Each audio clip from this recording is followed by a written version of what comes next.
You think you know the world around you. You think your daily routine is safe, predictable, but what if something sinister is lurking beneath the surface? What if the ordinary turns into the unimaginable? Tonight, I will take you through chilling stories inspired by real-life situations, simple moments that suddenly spiral into horror. A late-night Uber ride, a baby monitor picking up something unnatural, a stranger in a parking lot who shouldn't be there. Turn off the lights, put on your headphones, and remember, some of these stories might just be happening somewhere, right now. The knock at 3 a.m. Ethan and Sarah, barely into their 30s, had craved the tranquility of the suburbs. After years of cramped city living, the little two-story house on Maple Street felt like a breath of fresh air. The neighborhood was quiet, the air was clean, and the only sounds at night were the gentle chirping of crickets and the distant hooting of an owl. It was exactly what they needed, a peaceful sanctuary to start their life together. Ethan, a software developer, could finally focus on his work without the constant city noise, and Sarah, a freelance graphic designer, had converted the spare room into a bright and airy studio. For the first few weeks, they were blissfully happy. Then, the knocking started. It was subtle at first, a gentle tap, almost as if someone was testing the door. It always happened at precisely 3 a.m. Ethan, a light sleeper, was the first to notice it. He jolted awake, heart pounding, convinced someone was at the door. He tiptoed downstairs, peering through the peephole, but there was never anyone there. He even installed a security camera above the porch, thinking it might be a prankster. But the camera footage was always the same, empty. Just the quiet, deserted street bathed in the pale glow of the streetlights. At first, they dismissed it as the wind. The house was a little older, and a drafty window near the front door sometimes rattled when a strong gust blew through. But the knocking was too consistent, too deliberate, to be the wind. It was a distinct knock, followed by a short pause, then another knock. Always the same rhythm, always at the same time. Sarah, initially skeptical, started to hear it too. She was a heavier sleeper than Ethan, but the persistent knocking eventually penetrated her slumber. The regularity of it was unsettling. It was like a metronome, ticking away in the dead of night, counting down to something unknown. The peaceful sanctuary they had so craved was starting to feel different. A subtle unease crept into their lives, a feeling that they were being watched, though they couldn't explain why. The knocking continued, night after night, always at 3 a.m. The gentle taps had become slightly louder, more insistent. It was as if whoever, or whatever, was on the other side of the door was growing impatient. Ethan, now obsessed with finding an explanation, started keeping a log. He meticulously recorded the time of each knock, its intensity, and any other unusual occurrences. He even started researching local ghost stories, half-heartedly hoping to find a rational, or at least explainable, reason for the phenomenon. He found nothing that connected to their house or the surrounding area. One night, driven by a mixture of fear and frustration, Ethan decided to act. As soon as he heard the first knock, he flung open the door. He was ready to confront whoever was disturbing their peace. But there was no one there, just the empty porch, bathed in the cold night air. A sudden gust of wind swept through the doorway, chilling him to the bone. He stepped outside, scanning the street, but there was no sign of anyone. He felt a prickling sensation on the back of his neck, the feeling of being watched, but he couldn't see anything. Adding to the growing sense of unease, their neighbor's dog, a large German shepherd named Buster, started acting strangely. Buster, usually a friendly and playful dog, would howl mournfully every time the knocking occurred. He'd stand at the fence separating their properties, his eyes fixed on their house, letting out long, mournful howls that echoed through the quiet night. The sound was chilling, adding another layer of dread to the already unsettling situation. Sarah, trying to find a logical explanation, suggested they set a trap. She placed a delicate glass vase in front of the door, thinking that if someone was actually knocking, they would surely knock it over. They went to bed that night, feeling slightly more confident. But the next morning, the vase was still intact. Not only that, it was no longer near the door. It was sitting in the middle of their living room rug, as if it had been carefully placed there. The front door was still locked from the inside. How it got there, they had no idea. The incident with the vase shattered any remaining semblance of normalcy. They could no longer dismiss the knocking as a prank or the wind. Something strange was happening, something they couldn't explain. The fear that had been simmering beneath the surface now began to boil. They were both on edge, jumping at every creak and shadow. Sleep became a luxury they could no longer afford. One particularly terrifying night, the knocking started again, sharper and louder than ever before. It was as if the unseen knocker was demanding to be heard. Ethan and Sarah exchanged a look of pure terror. They knew they couldn't ignore it any longer. They had to do something. Taking a deep breath, Ethan slowly walked towards the door. He hesitated for a moment, his hand hovering over the doorknob. He could feel Sarah's eyes on his back, her fear mirroring his own. He took another deep breath and threw the door open. There, on the porch, illuminated by the porch light, was an old, yellowed envelope. It was addressed to them, but the handwriting was scrawled and difficult to decipher. A chill ran down Ethan's spine. He felt an overwhelming sense of dread, a feeling that he was about to cross a threshold from which there was no return. Sarah, her voice trembling, whispered, "Close the door, Ethan." He quickly picked up the envelope and slammed the door shut, locking it securely. They stood there for a moment, catching their breath, the silence in the house broken only by the frantic beating of their hearts. They knew they had to read the letter, but neither of them dared to open it. It was as if they knew that the words inside would unleash something terrible. Finally, with trembling hands, Ethan tore open the envelope. Inside was a single sheet of paper. The message was short, chilling, and utterly baffling. It read, "You did well, but next time, don't open the door." The simplicity of the message made it even more terrifying. What did it mean? What had they done well? And what would happen if they opened the door again? Ethan felt a pair of eyes on him. He turned towards the window, half expecting to see someone standing there, but there was nothing, just the darkness outside. But he couldn't shake the feeling that he was being watched. Sarah, her face pale, was staring at the security monitor. She let out a blood-curdling scream. On the screen, the camera footage showed the moment Ethan had opened the door. Everything appeared normal at first, but then something shifted. As the door swung open, a dark, indistinct figure appeared on the porch, standing just to the side of the doorway. It was as if it had materialized out of thin air.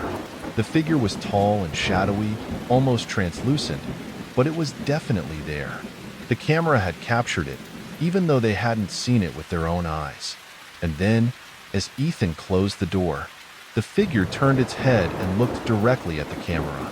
Its features were still obscured, but its gaze was unmistakable. It was looking right at them, through the screen, into their living room. Sarah screamed again, and Ethan quickly switched off the monitor. The image of that dark figure burned into his mind. He knew, with a chilling certainty, that they were no longer dealing with something explainable. They were dealing with something else. The following nights were a living hell. They didn't dare open the door, not even for a second. But the knocking continued, relentlessly, every single night at 3 a.m. It grew louder, more forceful, as if the entity on the other side was becoming increasingly agitated. They tried to block out the sound, stuffing pillows over their ears, but the knocking seemed to penetrate everything, echoing inside their heads. Sleep became a distant memory. They stayed awake all night, huddled together in the living room, their eyes glued to the front door, waiting for the inevitable. The fear was constant, a gnawing presence that consumed their every thought. They were trapped in a nightmare, a waking nightmare from which there was no escape. One morning, they woke up to find the front door standing wide open. They had both locked it the night before, they were sure of it. The lock hadn't been tampered with. It was as if the door had simply opened on its own. They checked the security camera footage, their hearts pounding in their chests. The footage was grainy and distorted, but it showed something that made their blood run cold. A dark, shadowy figure, the same one they had seen on the monitor before, floated through. Locker 237. Mark adjusted his tie, a nervous flutter in his stomach. Today was his first day at Omnicorp, a large multinational corporation housed in a building that looked like it belonged in a history textbook rather than the 21st century. The imposing structure, all gray stone and narrow windows, seemed to absorb the vibrant energy of the city around it, replacing it with an air of quiet, almost oppressive, formality.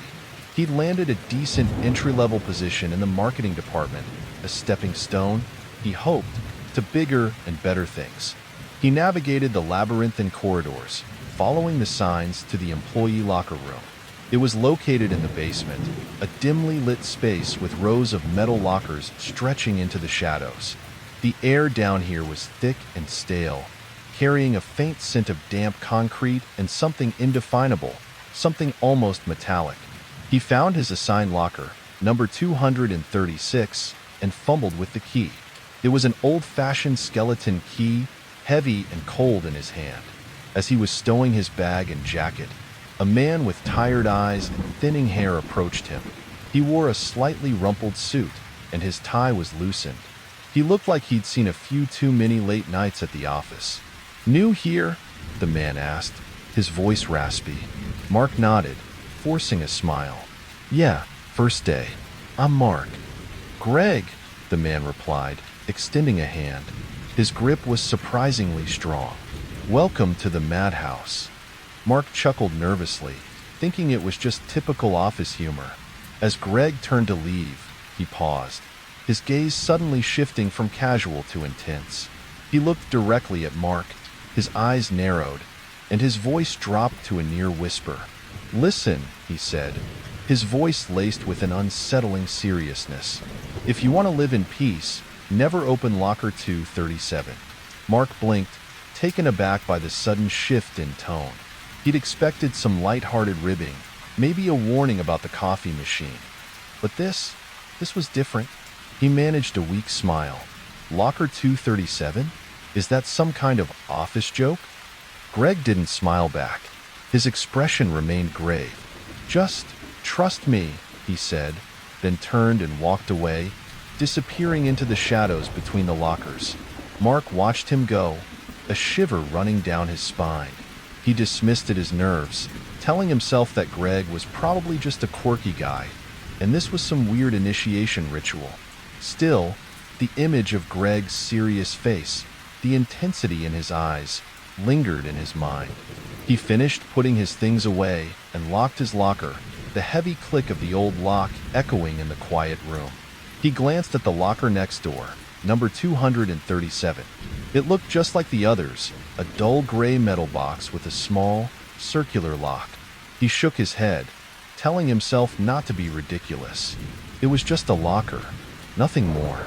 He was being paranoid, but as he left the locker room, he couldn't shake the feeling that Greg's warning was more than just a joke.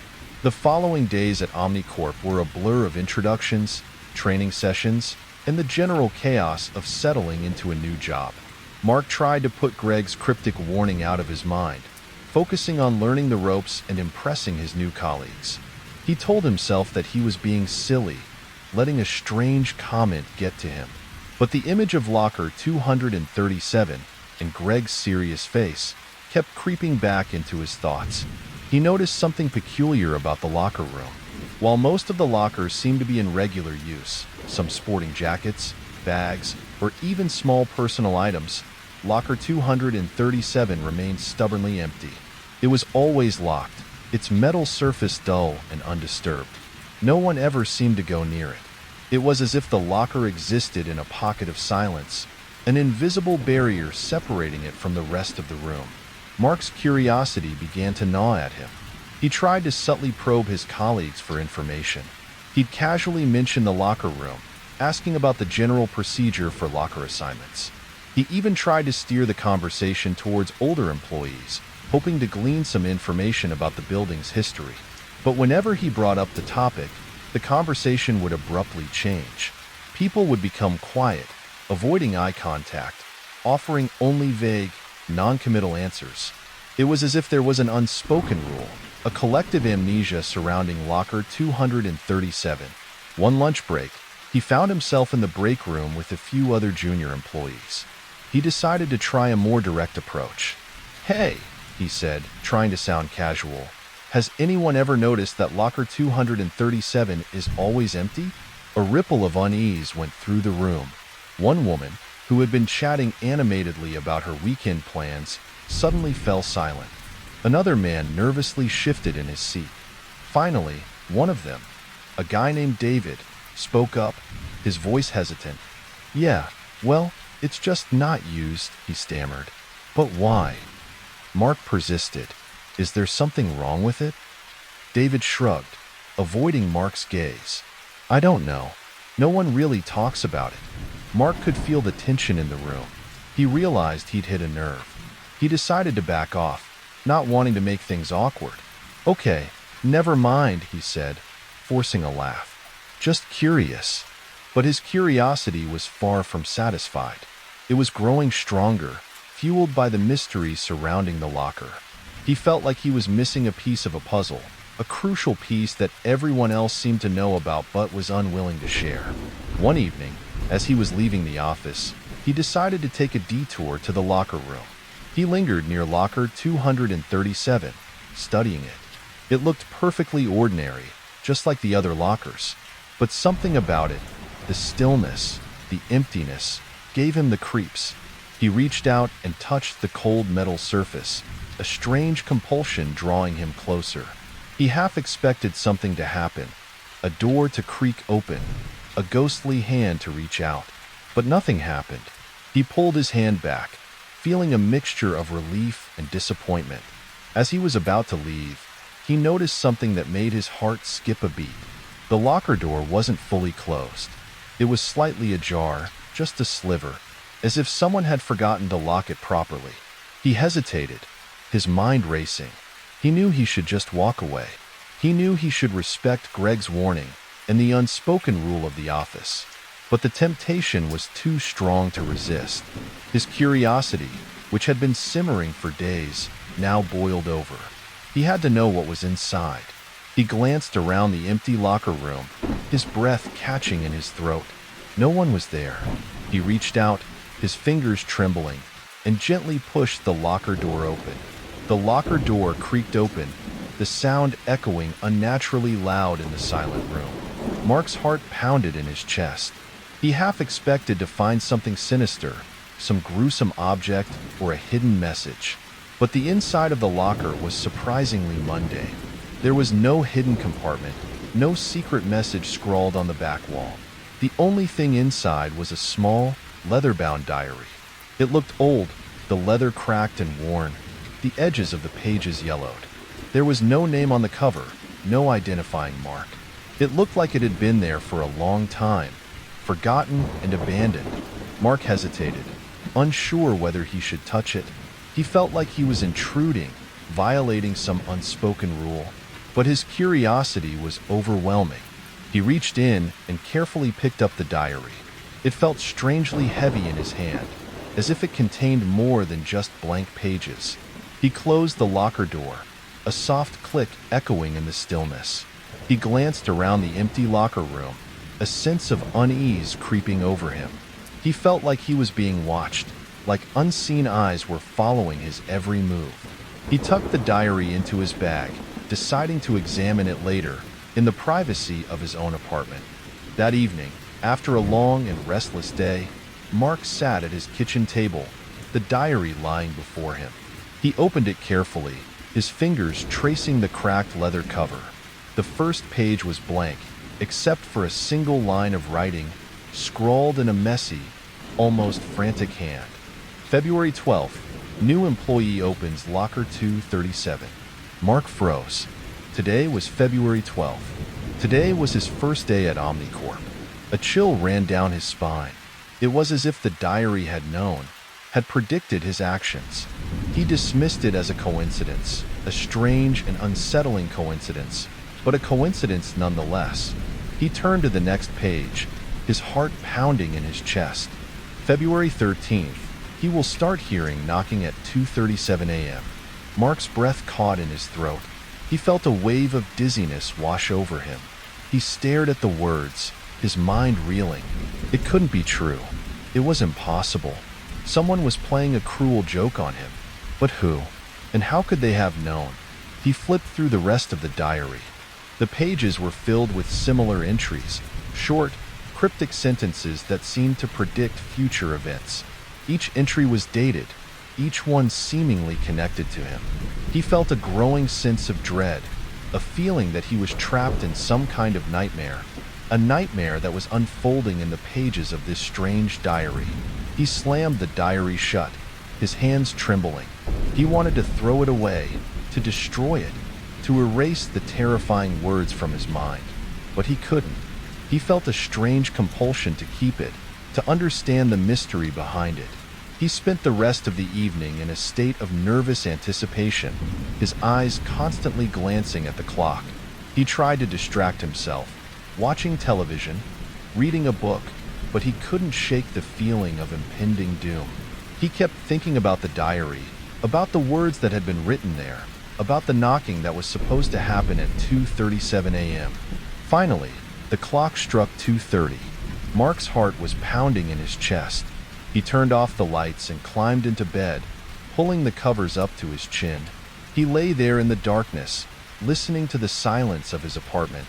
Every creak, every rustle, sounded amplified, magnified by his heightened senses.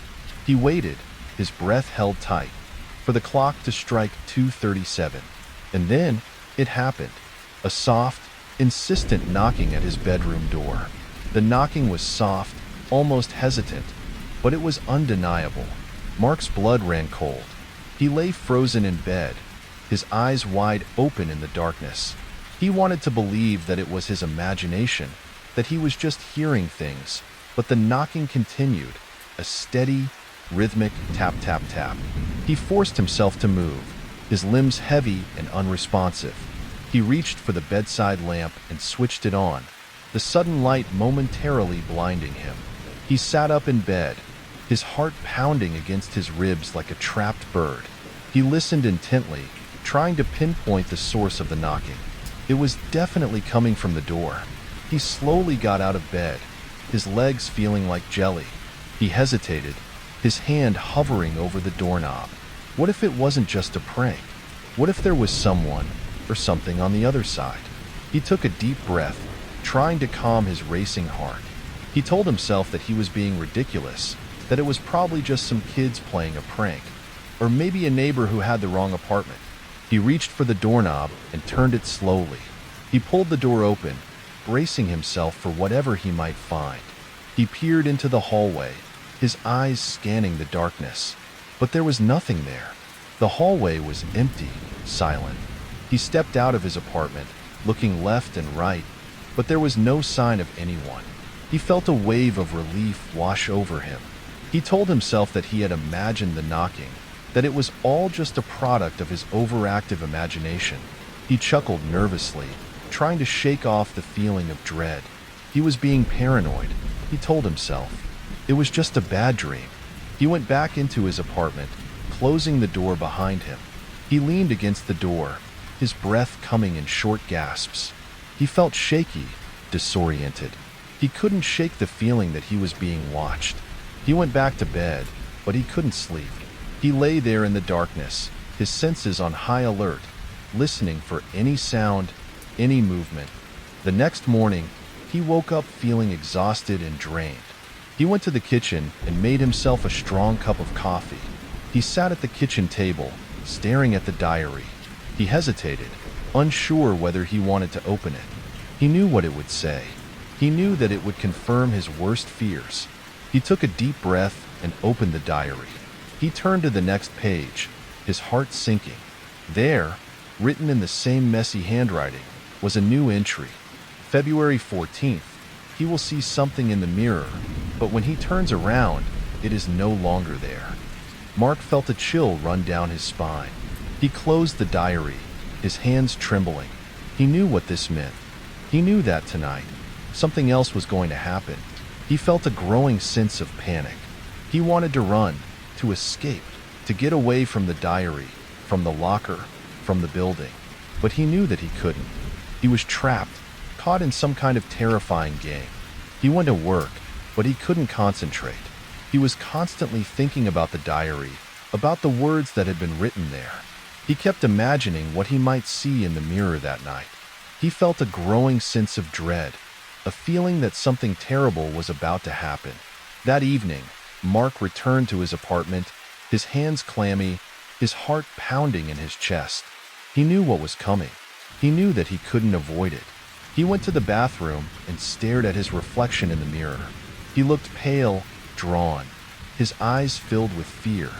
He knew that he was being watched, that something was lurking just beyond his reflection, waiting to reveal itself. He stood there for a long time, his gaze fixed on his own image. He waited, his breath held tight, for something to happen. And then, he saw it. A flicker of movement behind him, a fleeting glimpse of something dark and indistinct. He turned around quickly, but there was nothing there. The bathroom was empty. He looked back at the mirror, but his reflection was the same. He was alone. Or was he? He felt a coldness in the room, a sense of presence that made the hairs on the back of his neck stand on end. He knew that he wasn't alone. He could feel it. Something was there, lurking just out of sight, playing with him, tormenting him. He stared at his reflection, his heart pounding in his chest. He knew that whatever it was watching him, waiting for him to make a mistake, waiting for him to turn around again.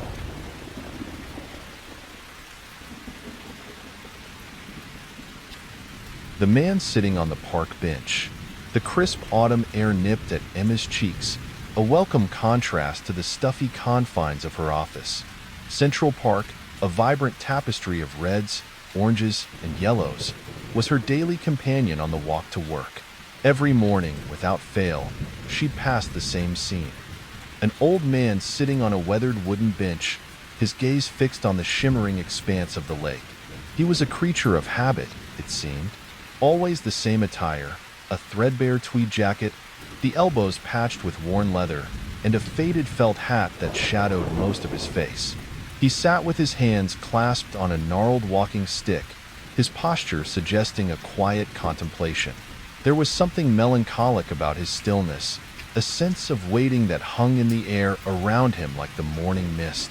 Emma, a young woman with a cascade of auburn hair and a perpetually curious spirit, had made a mental note of him from her very first day at the advertising agency near the park. She'd christened him the Watcher in her mind, a silent observer of the park's bustling life. She weaved stories about him in her head. A retired professor, a heartbroken widower, writers seeking inspiration. Each scenario painted him with a different shade of sadness, a quiet dignity that resonated with her own youthful anxieties. He never interacted with anyone. Children playing tag around his bench were met with a gentle smile. Dog walkers received a polite nod, but he remained largely in his own world. His eyes, when they occasionally met hers, held a depth that both intrigued and unsettled Emma. They were the eyes of someone who had seen a great deal, eyes that held both the weight of years and a flicker of something else. This morning was no different. The Watcher sat as always, his silhouette stark against the backdrop of the lake. A flock of pigeons fluttered around his feet, hoping for stray crumbs, but he remained motionless, his attention seemingly lost in the distance. Emma, hurrying to avoid being late, gave him her usual quick smile. He responded with a slight tilt of his head, a gesture she'd come to recognize as his acknowledgement. And then, a thought, unbidden and unexpected, crossed her mind. What if I stopped and talked to him? The idea lingered, a tiny seed of curiosity planted in the fertile ground of her imagination. She'd never spoken to him before, respecting his apparent desire for solitude. But today, the urge was stronger. Perhaps it was the crispness of the air, the beauty of the autumn foliage, or simply the persistent feeling that there was more to the watcher than met the eye. Whatever the reason, Emma decided that today she would break the routine. She would stop and talk to the man sitting on the park bench. With a deep breath, Emma approached the bench. The old man, sensing her presence, raised his eyes from the lake and offered her a gentle smile. "Good morning, young lady," he said, his voice surprisingly deep and resonant. "A lovely day for a stroll, isn't it?" Emma was taken aback by his unexpected warmth. "Yes, it is," she replied, a little flustered. "I've seen you here every day for weeks. I wonder if I could have a word with you?" The old man nodded, his eyes crinkling at the corners. "Of course, my dear. Please sit down." Emma sat next to him, the warmth of his coat radiating through the thin fabric of her skirt. "I'm curious about you," she blurted out. "You always seem so lost in thought." He chuckled softly. "Lost in thought, yes, but not lost, if you know what I mean." Emma glanced at him, unsure how to respond. The old man's eyes were a deep, mysterious blue, as if they held secrets from another world. "I've been coming here for a very long time," he continued, "watching the park, the people, the seasons change.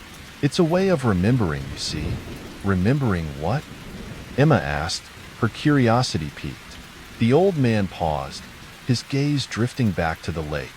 "Remembering the things that matter," he said, his voice barely a whisper.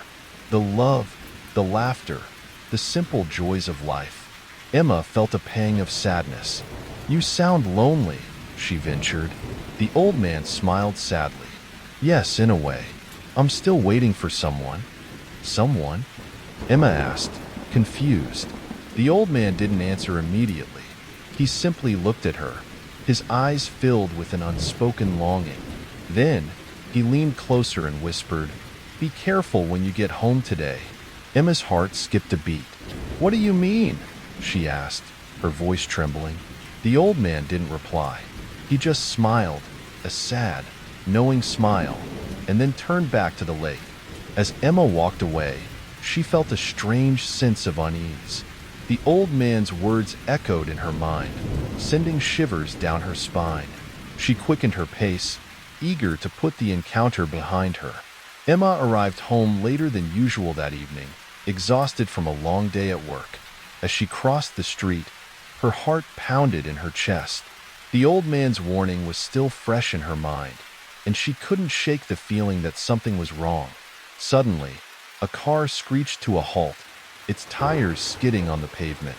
Emma froze, her eyes wide with terror. The car was heading straight for her, its headlights blinding her. In a split second, a strong gust of wind swept across her, pushing her back a step. The car swerved, narrowly missing her by inches. Emma stumbled back, her heart pounding in her chest. She was shaken, but alive. She looked around, expecting to see the source of the wind, but there was nothing.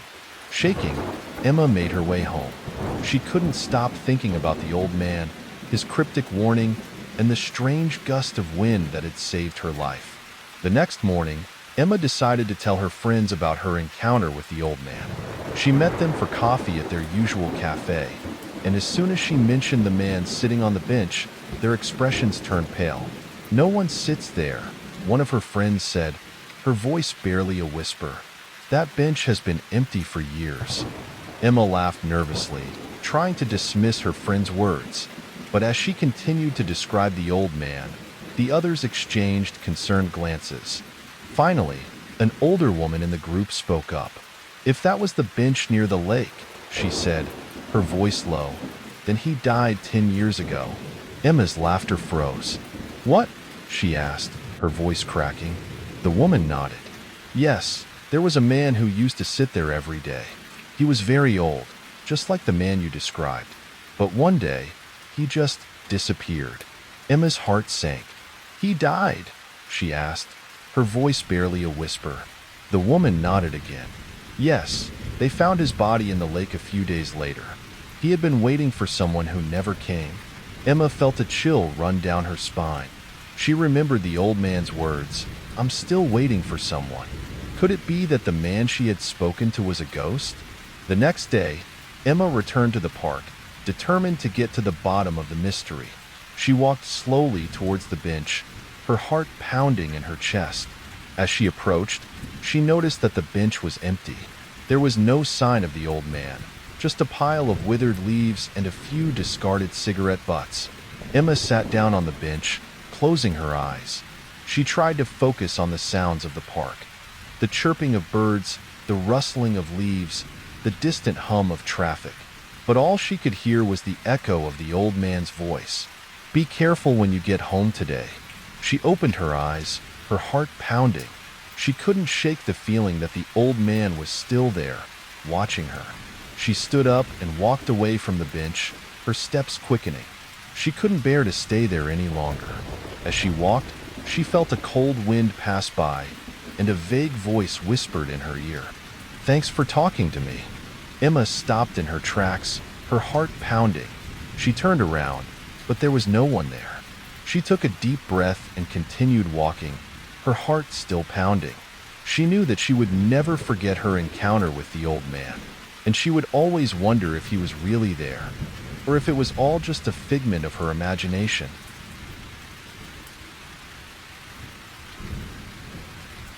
The empty hotel room. Jake, a seasoned business consultant, had seen his fair share of hotels. His work often took him across the globe, and he'd become accustomed to the sterile sameness of most corporate accommodations. But the Grand Hotel in Prague was different.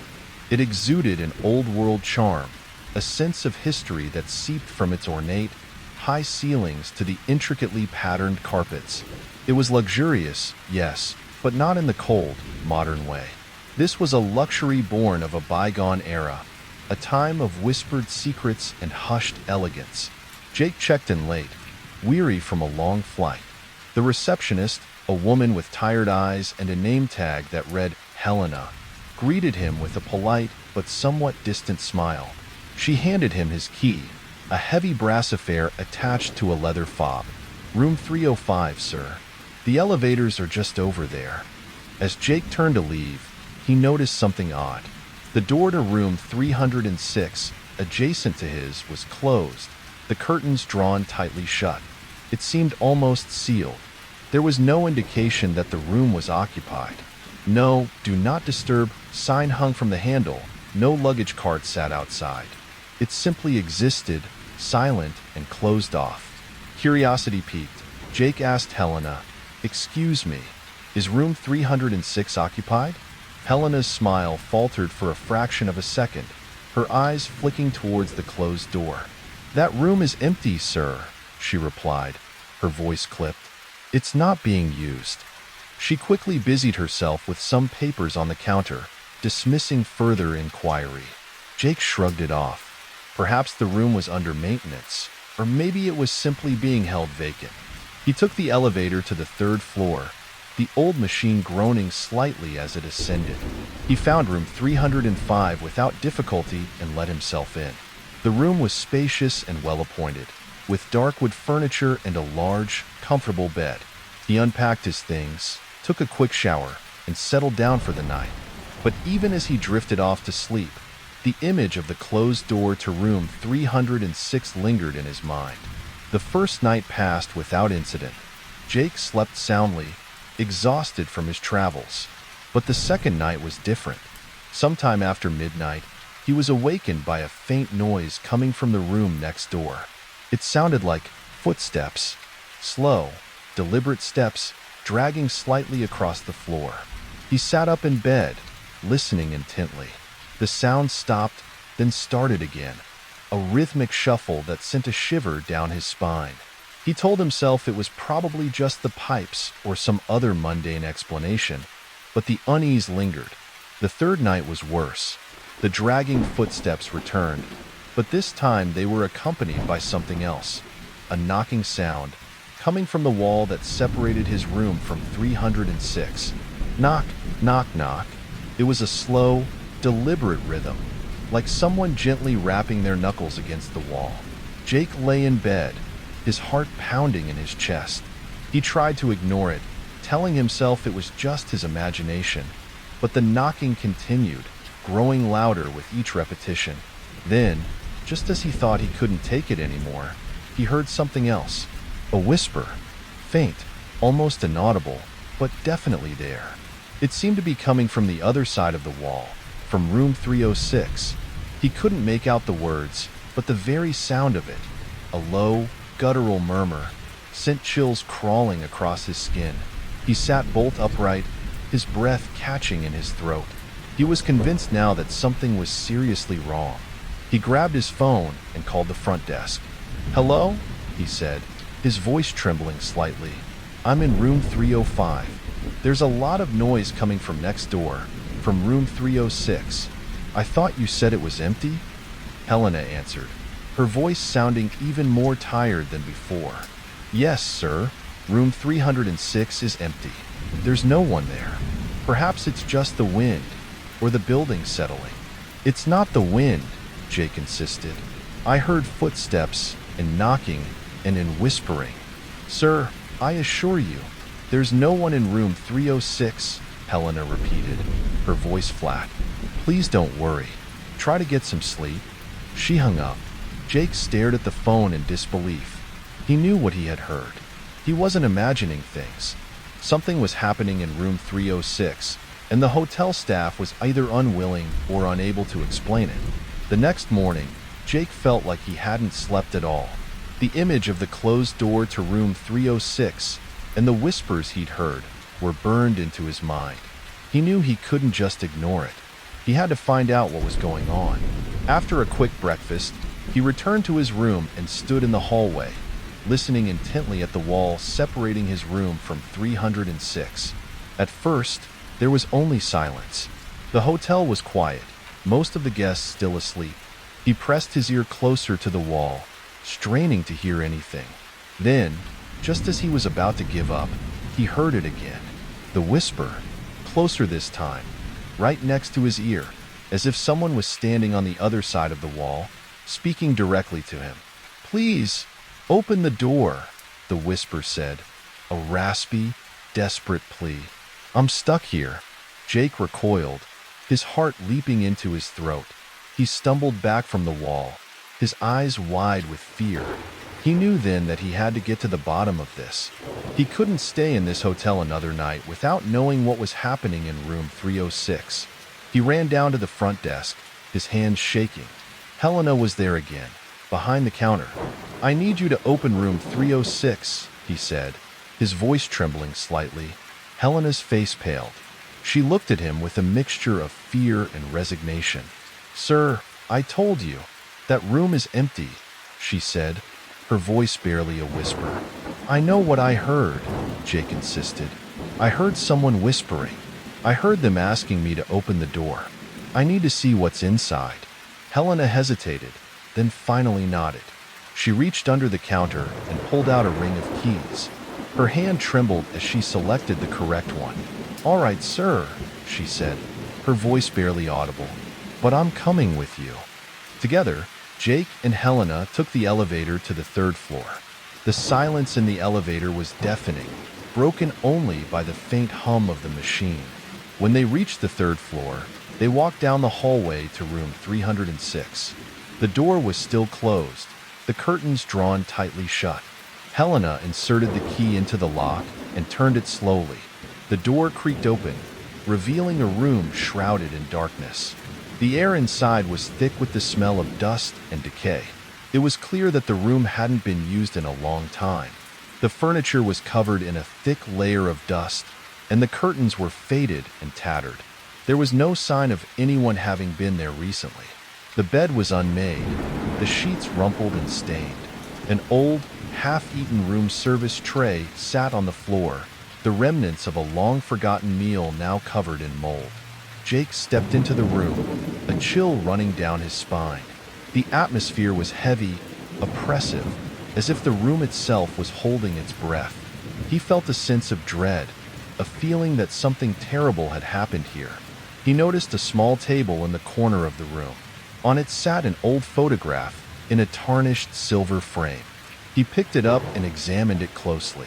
It was a picture of a family of three, a man, a woman, and a young girl. They were standing in what appeared to be the very room he was in, smiling for the camera. In the corner of the photo, a date was faintly visible, May 7th, 1989. Jake's blood ran cold. He remembered what Helena had said about the room being empty. That was the day a family mysteriously disappeared here, she had stammered. They never left the hotel. At that moment, the door to the room slammed shut with a loud bang, plunging the room into complete darkness. Jake and Helena both gasped, their hearts pounding in their chests. Then, a slow, deliberate knocking sound came from inside the room. Knock, knock, knock. It was the same. The knocking continued, echoing through the silent room. Knock, knock, knock. Each knock was a hammer blow against Jake's sanity. He fumbled for the doorknob, his fingers slick with sweat. He had to get out of there. He pushed against the door, but it wouldn't budge. It was as if some unseen force was holding it shut. Panic seized him. He pounded on the door, yelling for help. Helena stood frozen, her eyes wide with terror, her hand clamped over her mouth. The knocking grew louder, more insistent. Knock, knock, knock. It was like a heartbeat, a slow, steady rhythm counting down to some unknown horror. Finally, with a surge of adrenaline, Jake threw his weight against the door. It gave way with a groan, swinging open into the hallway.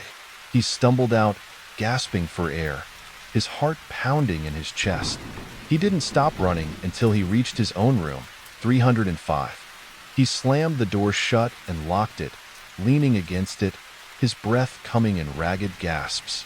He looked back towards the hallway, half expecting to see someone, emerging from room 306. But the hallway was empty, silent. The only sound was the pounding of his own heart. He tried to calm down, telling himself it was just his imagination, that he was just tired and stressed. But he knew the truth. He knew what he had heard, what he had felt in that room. He knew that something terrible had happened there, something that was still trapped within those walls. He sat on the edge of the bed, his mind racing. He thought about leaving the hotel, checking out immediately, but he knew he couldn't. He couldn't leave without knowing the truth. He had to find out what had happened to the family in the photograph, what dark secret room 306 was hiding. He decided to stay, at least for one more night.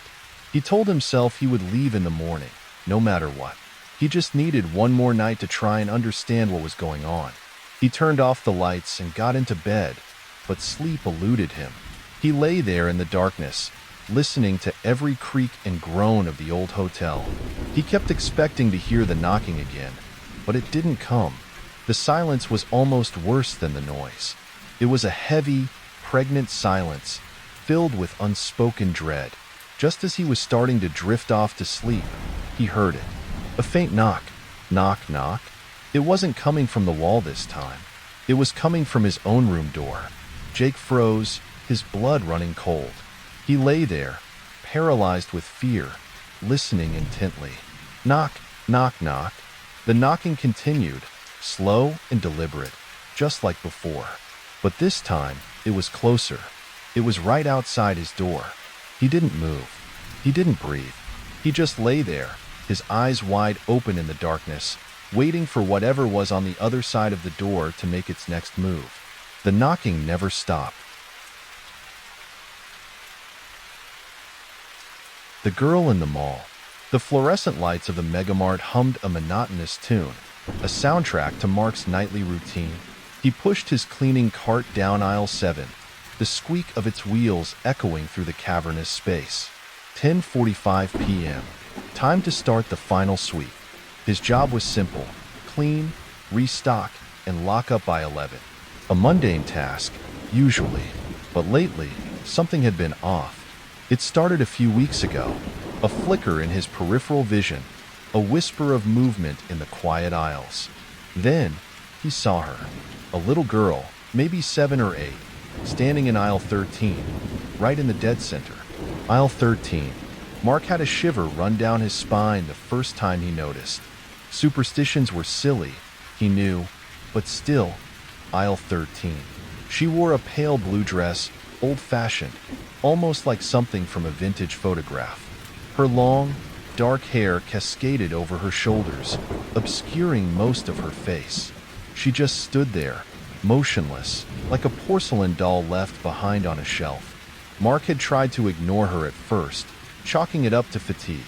Night shifts did strange things to a person's perception, but she appeared every night. Every single night. Always in aisle 13.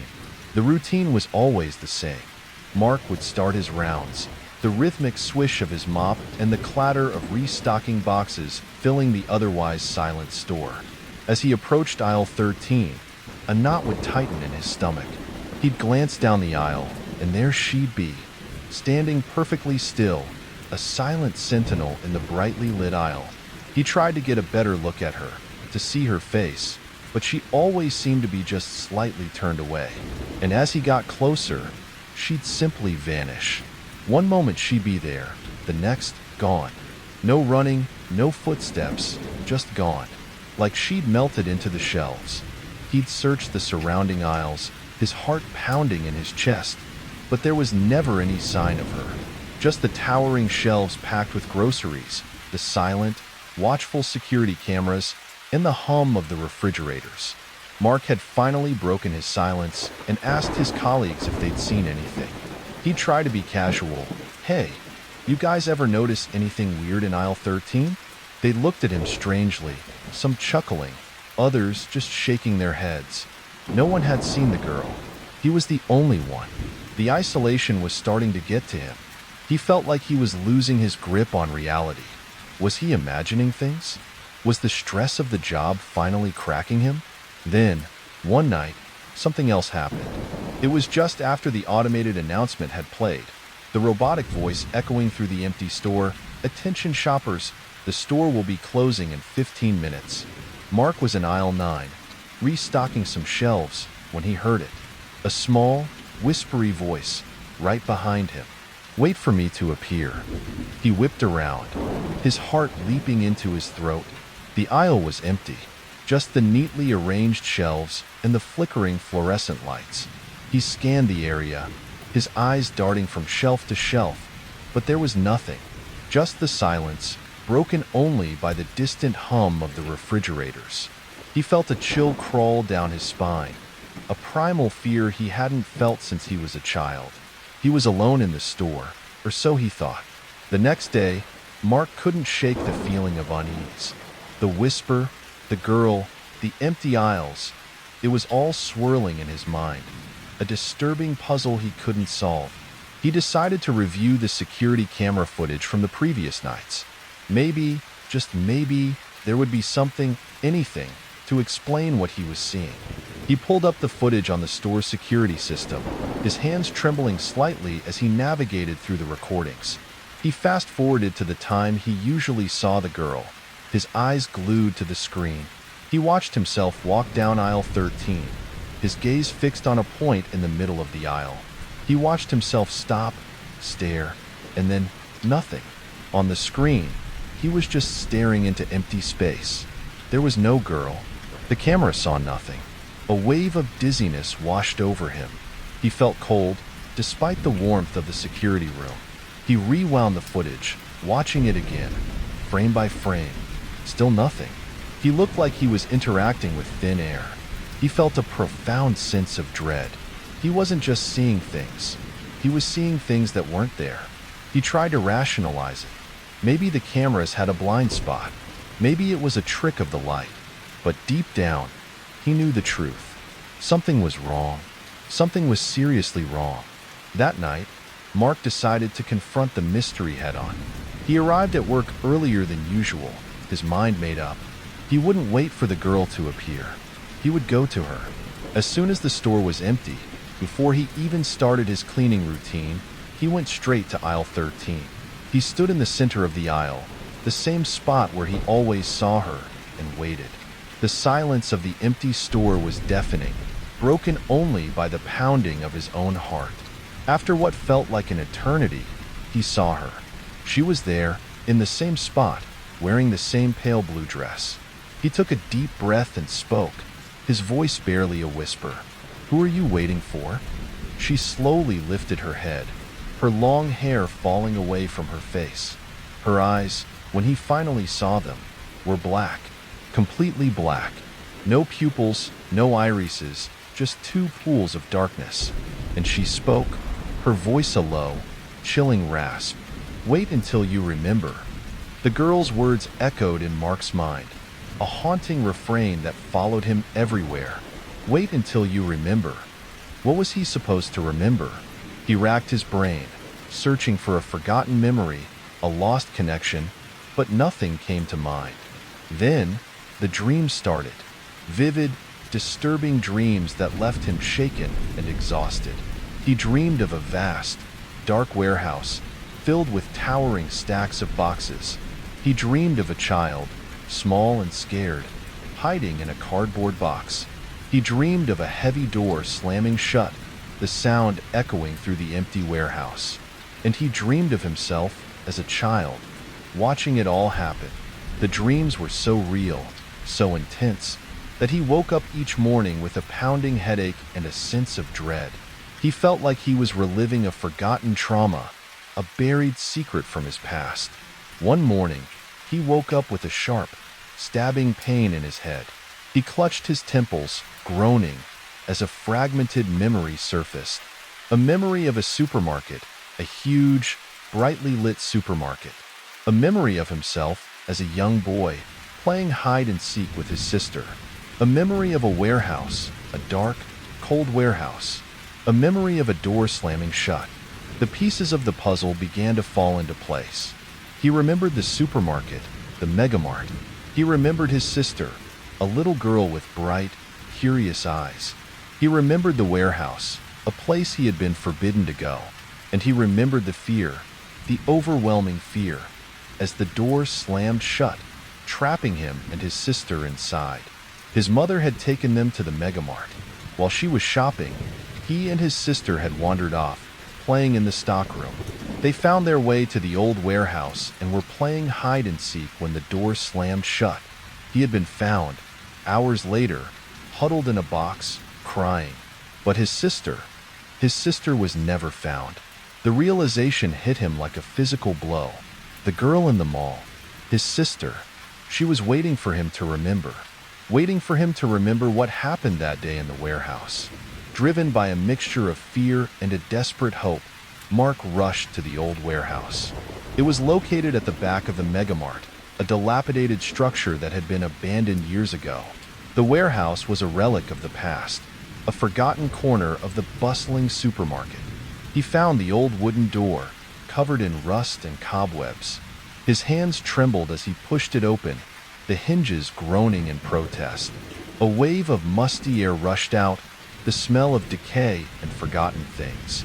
The warehouse was dark and silent, the only light filtering in through cracks in the boarded-up windows.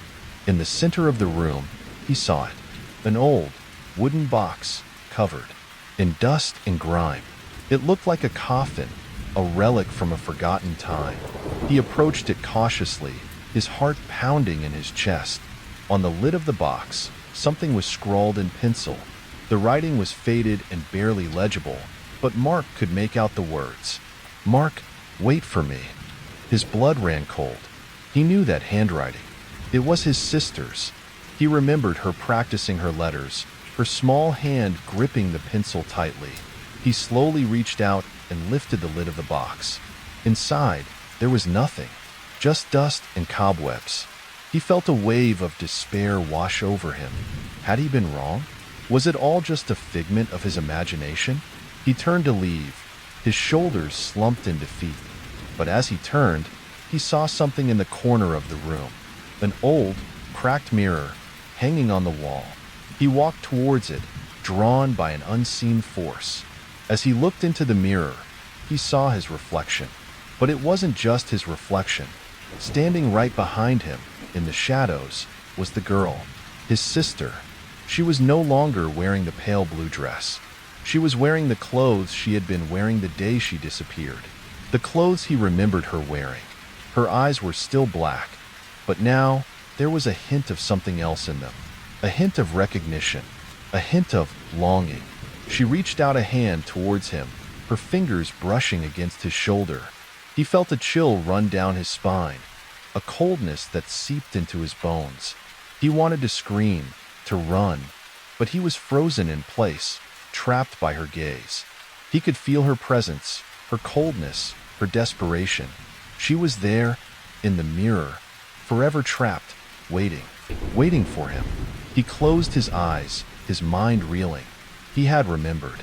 He had finally remembered what happened in the warehouse. He had remembered his sister. But now, he was faced with an even greater horror. He knew she was still there, waiting. And he knew, with a chilling certainty, that she would never let him go. The girl was still there, in the mirror, watching, waiting, forever. The message on the receipt. Lisa's shoulders slumped as she pushed open the door of the small diner. The bell above the entrance jingled a lonely tune, echoing in the almost empty space. After a grueling first day at her new job as a librarian in the quiet, almost forgotten town of Havenwood, all she craved was a hot meal and some peace. This little diner, the Cozy Kettle, was the only place she'd seen open on her walk back to her new apartment. The aroma of stale grease and something vaguely sweet hung in the air, a peculiar mix that did little to soothe her rumbling stomach. Only one booth was occupied. An elderly man hunched over a steaming mug, his face hidden in shadow beneath a worn-out baseball cap. The rest of the red vinyl booths were empty, casting long, distorted reflections in the dusty mirrors that lined one wall. A faint, crackling static emanated from an old radio perched on a shelf behind the counter, occasionally punctuated by snippets of big band music. It was a sound that seemed to belong to another era, adding to the diner's unsettlingly quiet atmosphere. Lisa chose a booth near the window, hoping the view of the deserted main street would offer some distraction. The only other person in sight was an elderly waiter, his white hair thinning and his movements slow and deliberate. He approached her table with a weary smile. His eyes, however, seemed to hold a flicker of something Lisa couldn't quite place. "Just you tonight, dearie?" he asked, his voice raspy. "Yes, just me," Lisa replied, returning a small smile. She ordered a simple chicken pot pie and a glass of water. As she waited for her food, Lisa couldn't shake the feeling of being watched. She glanced around the diner, but the old man at the booth seemed engrossed in his drink, and the waiter was nowhere to be seen. The only other sign of life was the occasional clatter of pots and pans from the kitchen, presumably where the chef was working. Yet, the feeling persisted, a prickling sensation on the back of her neck that made the hairs on her arms stand on end. The music from the radio seemed to fade in and out, the static growing louder, almost like a whispered warning. Lisa tried to focus on the street outside, but the darkness seemed to press against the windows, making her feel increasingly claustrophobic. Her food arrived, and the aroma, though not entirely appetizing, was at least warm. She ate quickly, eager to leave the unsettling quiet of the diner. The waiter reappeared as she finished, clearing her plate and asking if she wanted anything else. Lisa shook her head, asking for the bill. The waiter returned a moment later, placing a small, white slip of paper on the table along with the printed receipt. "Here you are, dearie," he said, his voice flat. He turned and walked back towards the counter, his back to her. Lisa picked up the slip of paper, assuming it was a comment card, but as she unfolded it, her heart lurched. Scrawled in messy handwriting were the words, "Don't turn around. They are watching." A wave of icy fear washed over her. She instinctively glanced around the diner, but everything appeared normal. The old man was still in his booth, seemingly oblivious, and the waiter was behind the counter, his back still turned. Lisa's breath hitched in her throat. Who wrote this? What did it mean? She looked back at the waiter, intending to ask him about the note, but he abruptly turned and hurried through a swinging door into the kitchen. It was as if he wanted nothing to do with her or the message. Lisa felt a knot of dread tightening in her stomach. She glanced down at the note again, her eyes scanning the words. They are watching. Who were they? And why shouldn't she turn around? The feeling of being watched intensified, making her skin crawl. She forced herself to take a deep breath, trying to rationalize the situation. Maybe it was a prank, a tasteless joke, but the fear in her gut told her otherwise. She tried to catch the waiter's attention again, but he remained in the kitchen, the sounds of clanging dishes echoing through the diner. Lisa's hands trembled as she placed the money on the table, grabbing the receipt and the note. She needed to get out of there. The quiet of the diner, which had initially seemed merely odd, now felt menacing, charged with an unseen presence. She stood up, her legs slightly shaky, and walked quickly towards the door, resisting the urge to look behind her. As she reached the exit, she glanced back at the counter. The waiter was still in the kitchen, but the old man in the booth was gone. The only thing left on the table was his empty mug. The cool night air was a welcome contrast to the stifling atmosphere of the diner.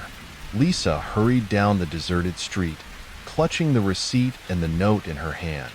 Every rustle of leaves, every creak of a branch, made her jump. She couldn't shake the feeling that she was being followed. She glanced over her shoulders several times, but the street behind her was empty, bathed in the pale glow of the streetlights. Still, the feeling persisted, a chilling certainty that someone was there, lurking just out of sight. She quickened her pace, her heart pounding in her chest. As she reached her apartment building, she fumbled with her keys, her hands shaking so much she could barely unlock the door. Once inside the safety of her apartment, she locked the door behind her, sliding the chain bolt into place. She leaned against the door, taking deep breaths, trying to calm her racing heart. She went to the living room, switching on all the lights. The brightly lit space did little to ease her anxiety. She pulled out the note again, her eyes scanning the words.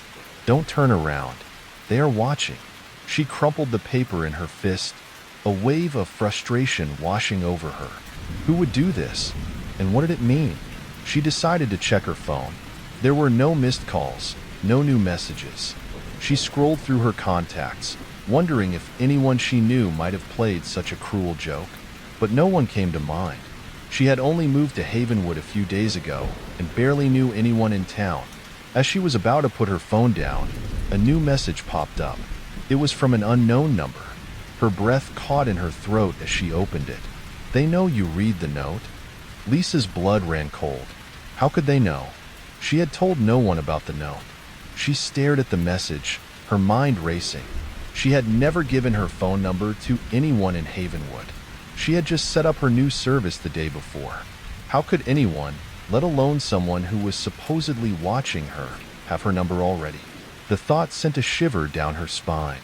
She felt a sense of dread creeping over her, a feeling of being trapped, of being watched by unseen eyes. She turned off the lights in the living room and went to her bedroom, locking the door behind her. She lay in bed, staring at the ceiling, her mind filled with unsettling images. She couldn't shake the feeling that she was no longer safe, that something sinister was happening. Sleep eluded her. Every creak of the old building, every rustle of the wind outside her window, sounded like footsteps, like someone approaching her door. The next morning, Lisa woke up feeling exhausted and anxious. The events of the previous night replayed in her mind, amplifying her fear. She knew she couldn't ignore what had happened. She had to find out who had sent the message and what it meant. The only clue she had was the diner, the cozy kettle. Despite her apprehension, she decided to return to the diner. She told herself she needed to find some answers, some explanation for the strange events. She needed to know who they were. When she reached the diner, however, she was met with a shock. The cozy kettle was closed. Not just closed for the day, but permanently closed. The windows were covered with newspaper, the once cheerful sign above the door was gone, and the building looked abandoned, as if it had been empty for years. Lisa stood on the sidewalk, staring at the building in disbelief. She distinctly remembered eating there just last night. She had spoken to the waiter. She had received the note. She had paid the bill. It couldn't have been a dream. Or could it? She walked to the neighboring storefront, and asked the owner of a small antique shop if she knew anything about the diner. The woman, a kindly old lady with a warm smile, looked at her with a puzzled expression. "The Cozy Kettle?" she asked. "That place has been closed for years, dearie. Must be at least 20 years or more. It was a terrible fire, you know? Burned to the ground." Lisa's blood ran cold. Lisa's heart pounded in her chest as she walked away from the antique shop. The owner's words echoed in her mind. That place has been closed for years. But she had eaten there just last night. She had felt the presence of someone watching her. She had received the note, the one that warned her not to turn around. It couldn't have been a dream. Or could it? As she walked back to her apartment, Lisa tried to calm herself down. She reasoned that maybe she was just imagining things. Maybe the diner had closed recently, and she had just missed the news. Maybe the note was a prank, a cruel joke played by someone who knew she was new to town. But the fear in her gut told her otherwise. She knew that something was wrong, something very wrong. When Lisa reached her apartment, she unlocked the door and went to the living room. She switched on the lights and looked around, her eyes searching for any sign of someone being there. But the apartment was empty, just as she had left it. She still felt the presence of something, a sense of being watched, but she couldn't see anything. She decided to check her phone again, hoping for some answers, some explanation. But there were no new messages, no missed calls. She was alone, but she wasn't safe. Lisa went to her bedroom and locked the door behind her. She lay in bed, staring at the ceiling, her mind filled with unsettling images. She couldn't shake the feeling that she was being watched, that someone was there, lurking in the shadows, waiting for her to make a mistake. She tried to sleep, but it was impossible. Every creak of the old building, every rustle of the wind outside her window, sounded like footsteps, like someone approaching her door. She closed her eyes, hoping to block out the sounds, but it was no use. The fear was too strong. She decided to get up and try to find some way to distract herself. She went to the kitchen and made herself a cup of tea. She sat at the table, sipping her tea, trying to calm her nerves. But it was no use. The fear was still there, gnawing at her, making her feel like she was going to lose her mind. Suddenly, she heard a noise, a faint scratching sound coming from the living room. Her heart skipped a beat. She froze, her eyes wide open, listening intently. The sound stopped. She waited for a few moments, but it didn't start again. She slowly stood up from her chair and crept towards the living room. She reached the door and slowly opened it. The room was dark, but she could see a figure standing in the corner. Lisa screamed, her voice echoing through the apartment. The figure turned towards her, and she saw that it was a tall, thin man, wearing a black cloak and a mask. He was holding a knife in his hand. Lisa screamed again, and the man lunged at her. She dodged his attack, and the knife plunged into the wall. She stumbled backwards, her heart pounding in her chest. The man advanced towards her, his eyes filled with hatred. Lisa turned and ran, her feet pounding on the floor. She reached the bedroom and slammed the door shut. She leaned against the door, panting, her heart pounding. She could hear the man trying to break down the door. Lisa grabbed her phone and dialed 911. She told the operator that there was an intruder in her apartment, that he was trying to kill her. The operator told her to stay calm and lock herself in the bathroom. Lisa did as she was told. She went to the bathroom and locked the door. She sat on the toilet, her hands shaking, her heart pounding. She could hear the man trying to break down the door, his voice muffled by the sound of wood splintering. Lisa closed her eyes and prayed. She prayed that the police would arrive soon. She prayed that she would survive. After what seemed like an eternity, the police arrived. They broke down the door and rushed into the apartment. Lisa heard gunshots and then the sound of the man screaming. She opened her eyes and saw that the police had shot the intruder. He was lying on the floor, bleeding to death. Lisa was safe. She had survived. But she would never forget what had happened that night. She would never forget the fear, the terror, the feeling of being watched. She would never forget the message on the receipt. Don't turn around. They are watching.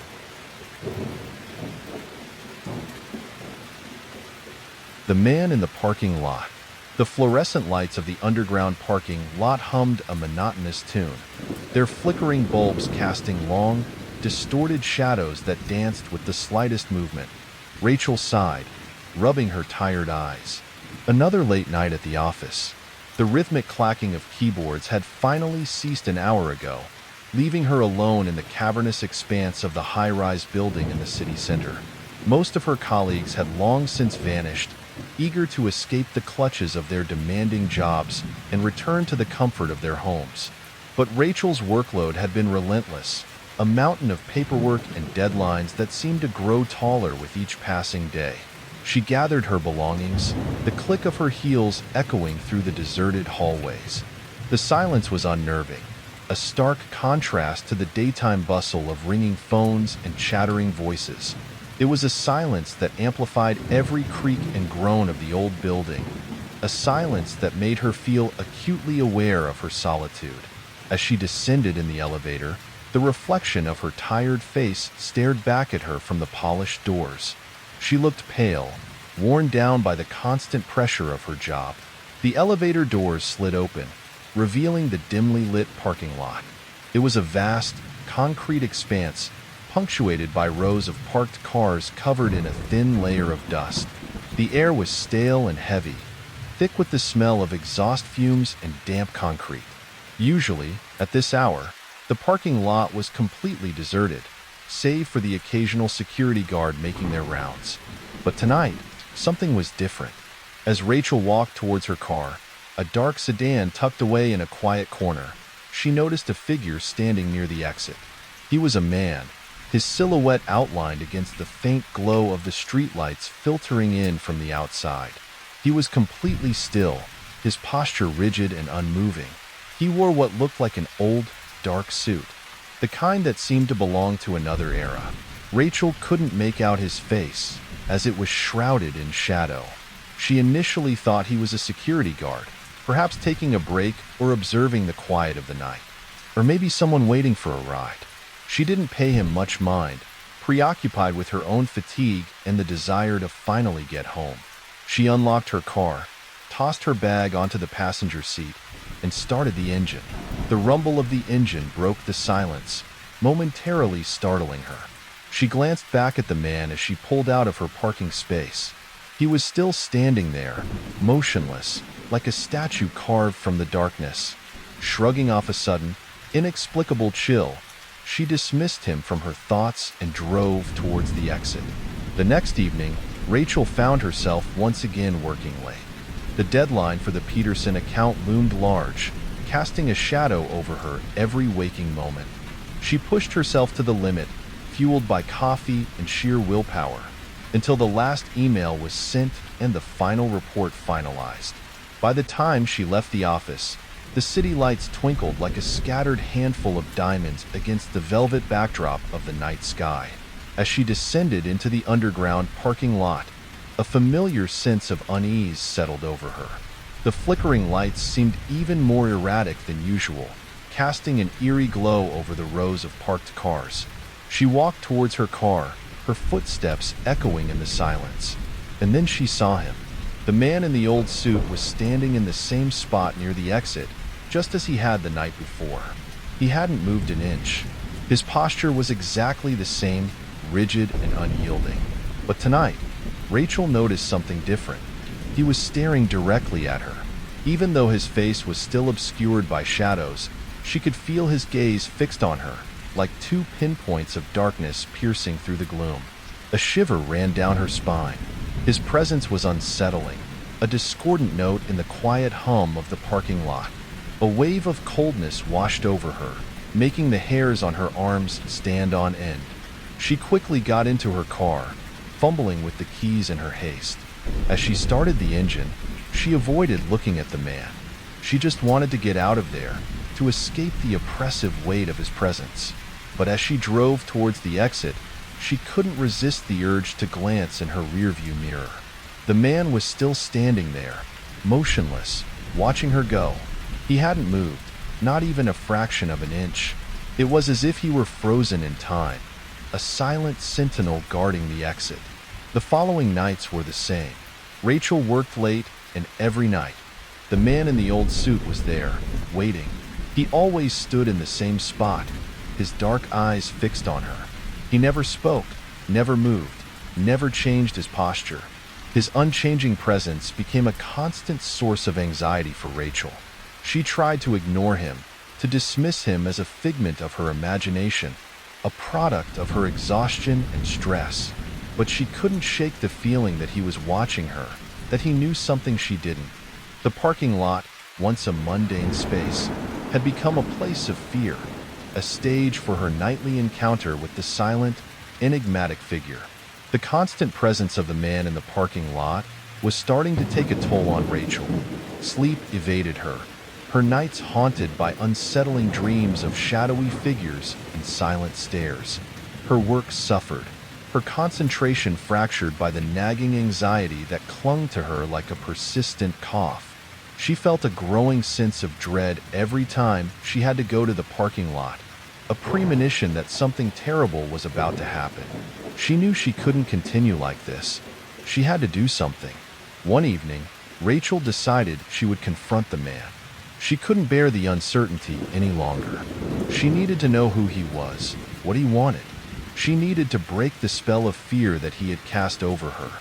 She worked late that night, steeling her nerves, preparing herself for the encounter. As she descended into the parking lot, her heart pounded in her chest like a drum. The flickering lights seemed to mock her, casting grotesque shadows that danced around her like mocking spirits. She saw him in his usual spot, near the exit. He was just as still, just as silent as always.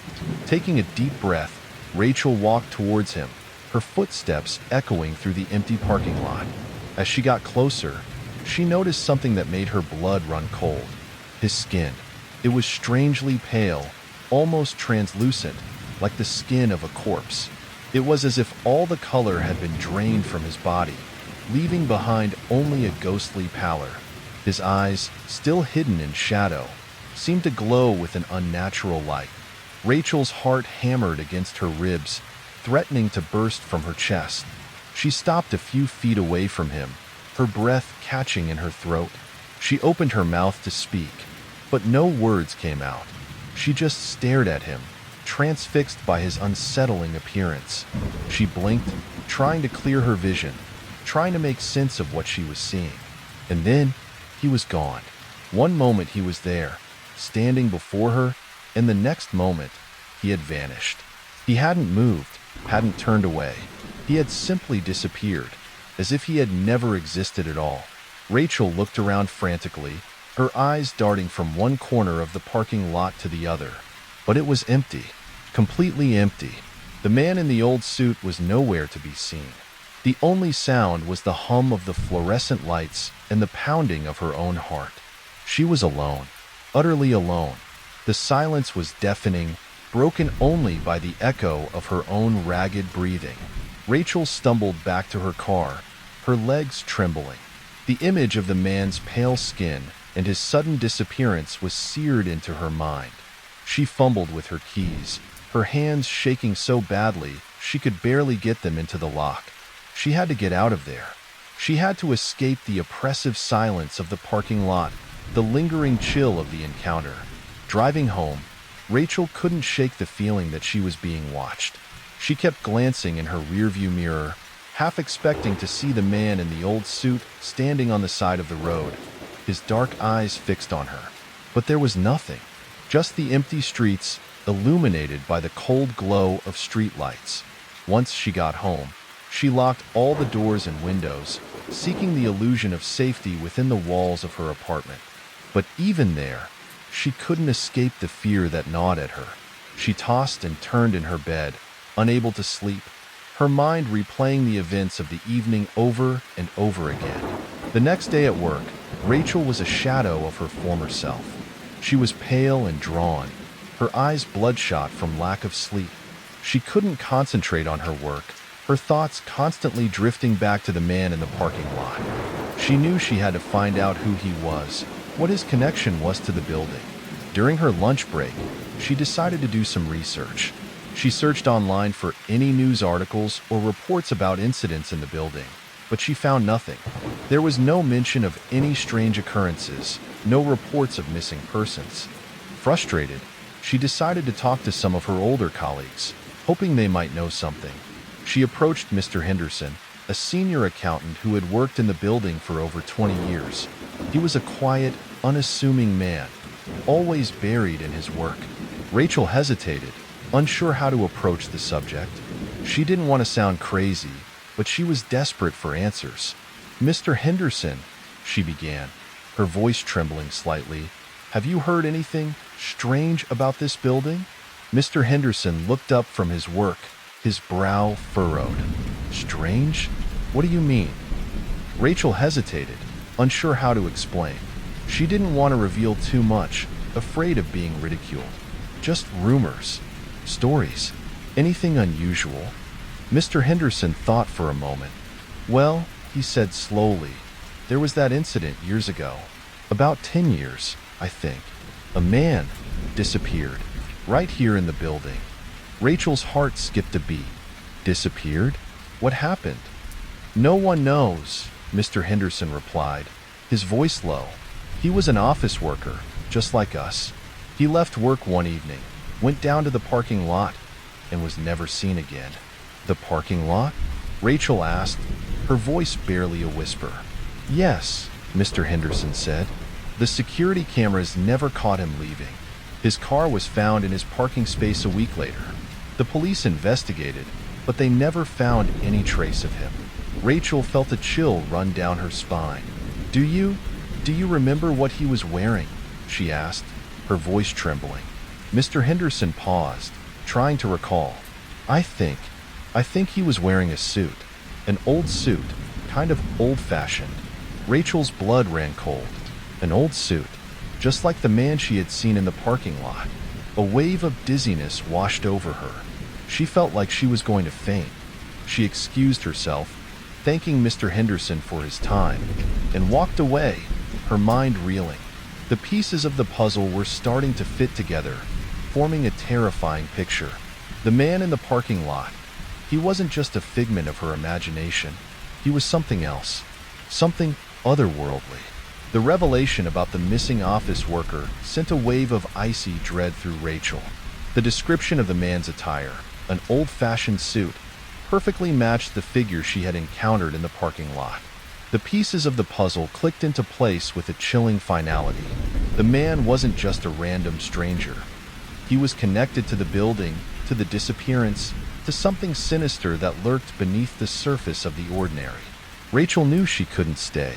The building, once a place of work, had become a symbol of fear, a constant reminder of the unseen presence that haunted its depths.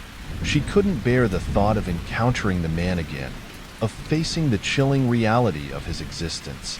She decided to quit her job. The risk was too great, the fear too overwhelming. She couldn't explain it rationally, but she knew in her gut that staying would be a terrible mistake.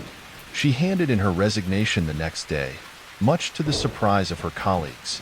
They couldn't understand why she was leaving so abruptly, especially after all the hard work she had put in.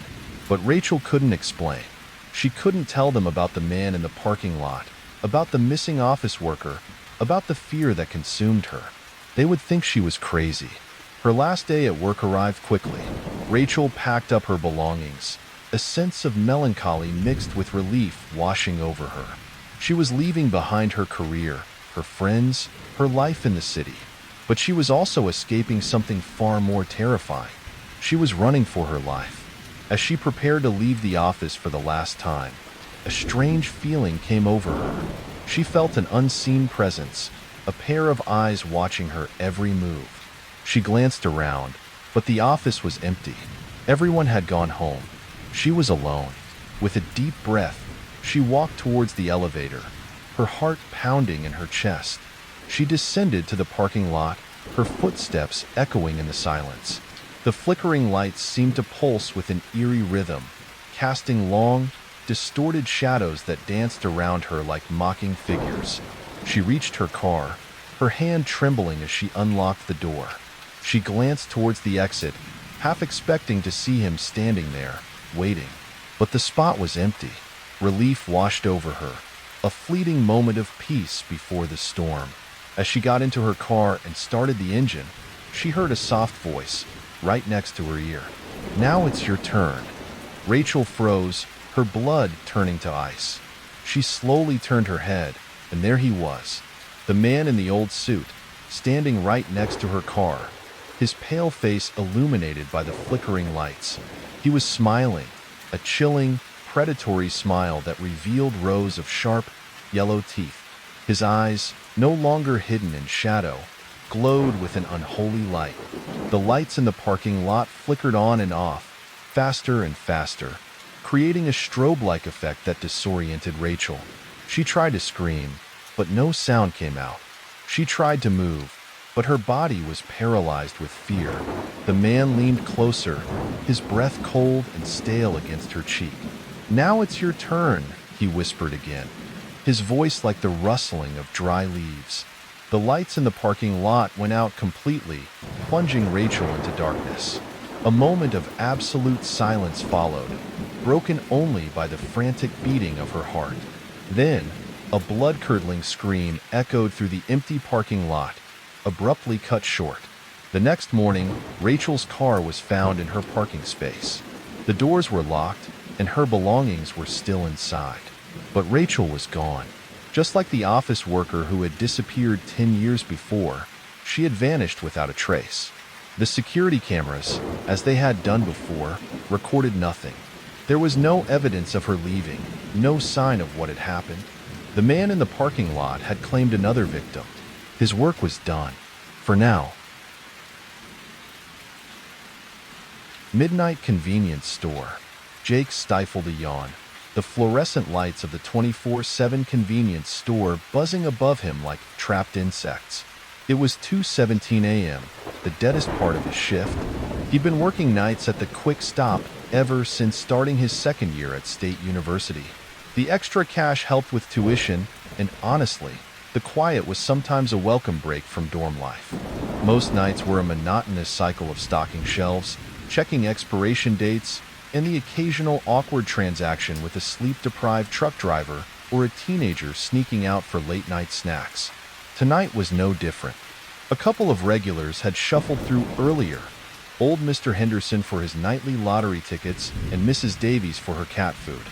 Now, the only sound was the hum of the refrigerators and the faint static from the radio playing soft jazz.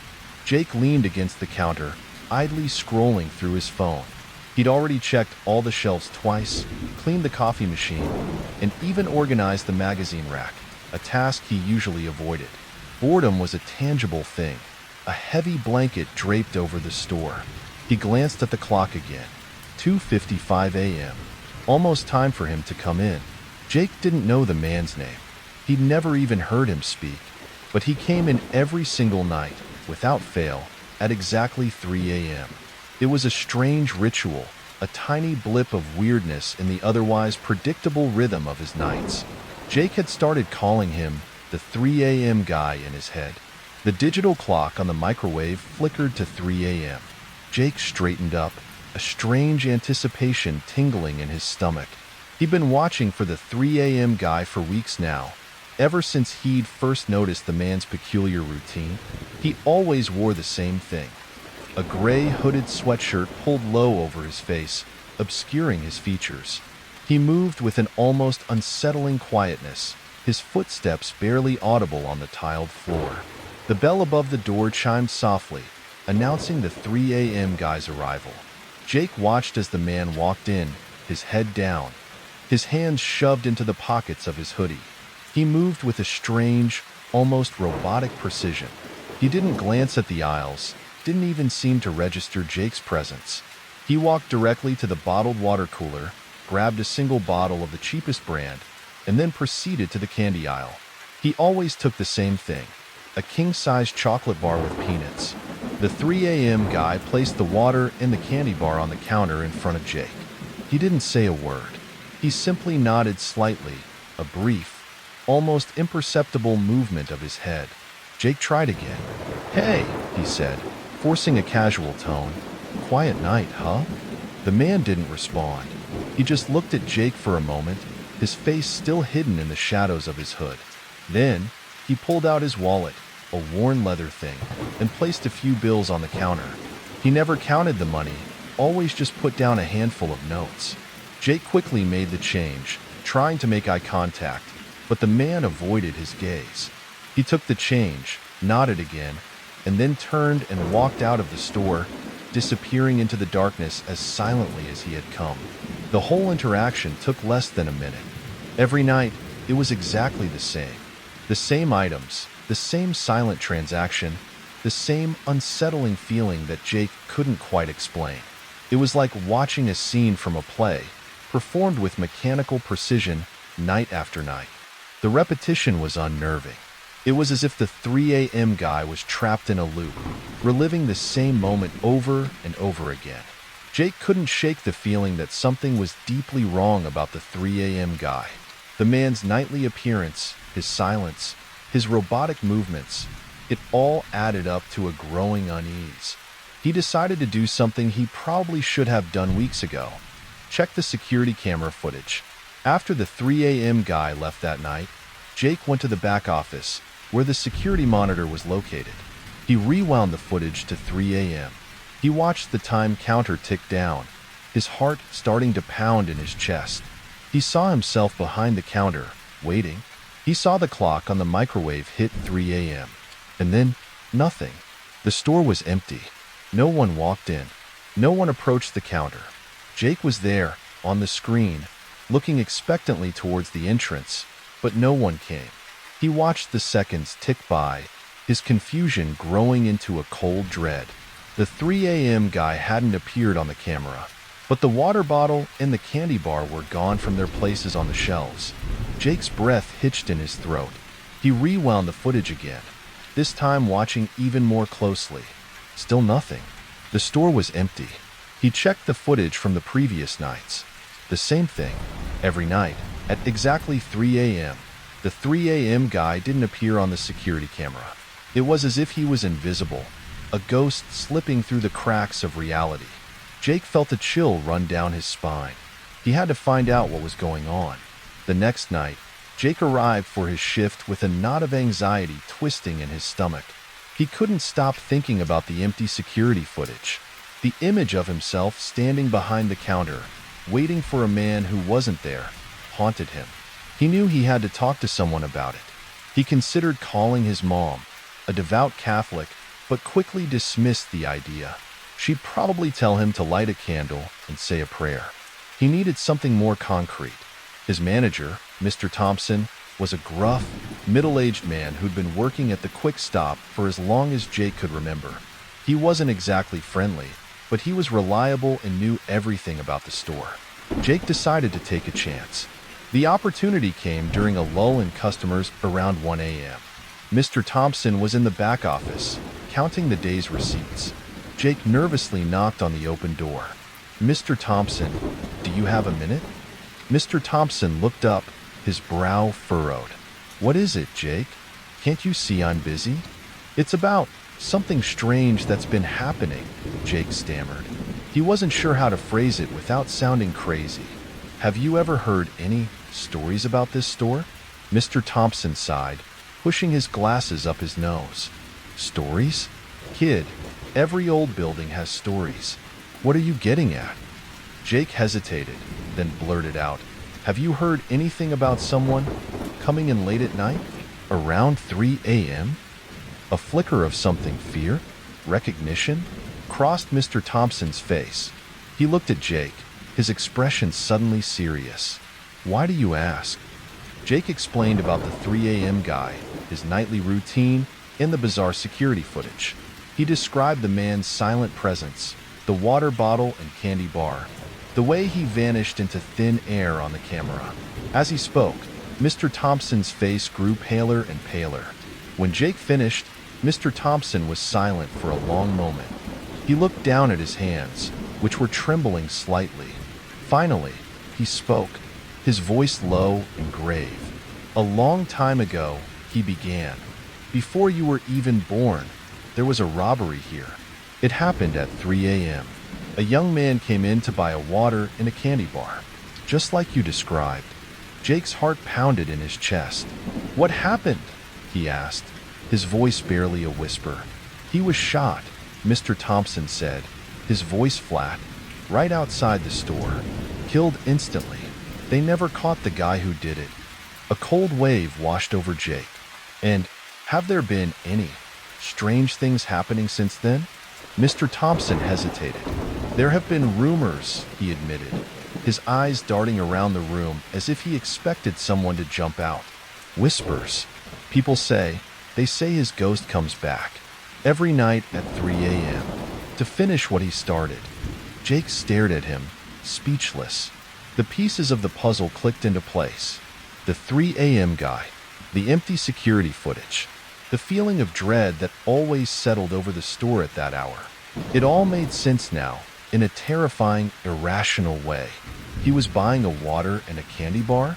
Jake asked, his voice trembling. Mr. Thompson nodded slowly. "The same as your visitor." The information was a heavy weight on Jake's shoulders.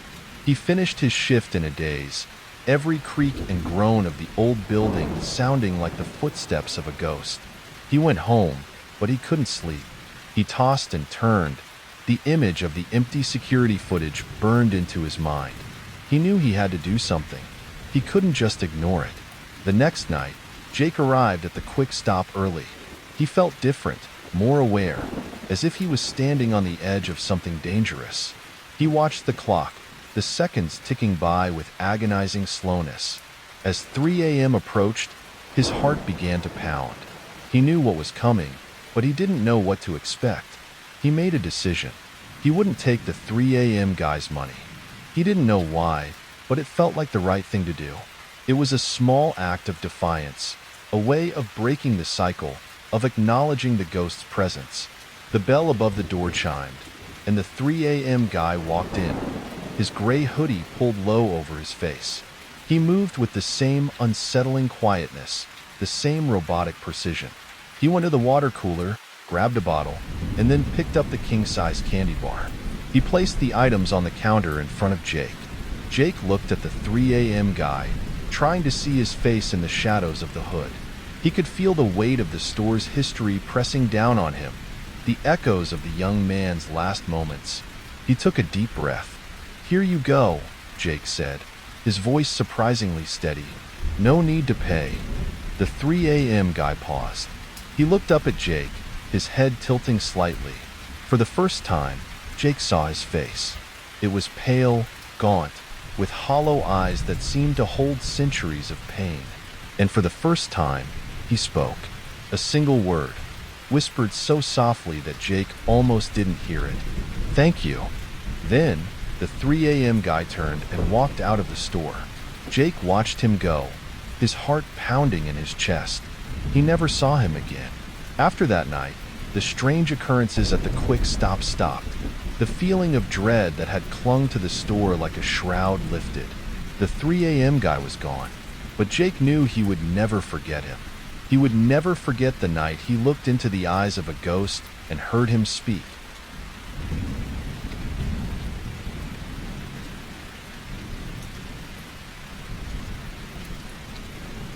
The doll in the old stock shop, Mark and Lisa, a young couple brimming with the hopeful energy of new beginnings, finally crossed the threshold of their new apartment.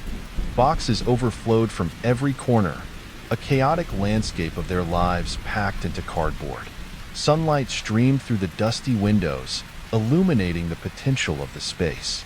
They'd chosen the place for its charm, high ceilings, original hardwood floors, and a cozy balcony overlooking a quiet, tree-lined street. Now, the real work began, transforming the empty rooms into a home. "Okay, Operation Nesting is officially a go," Lisa declared, clapping her hands together, a playful glint in her eyes.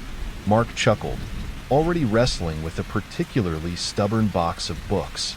"Let's start with the living room," he suggested, heaving the box onto the floor with a thud. "We can unpack the decorations later." Hours melted away in a flurry of unpacking, arranging, and rearranging.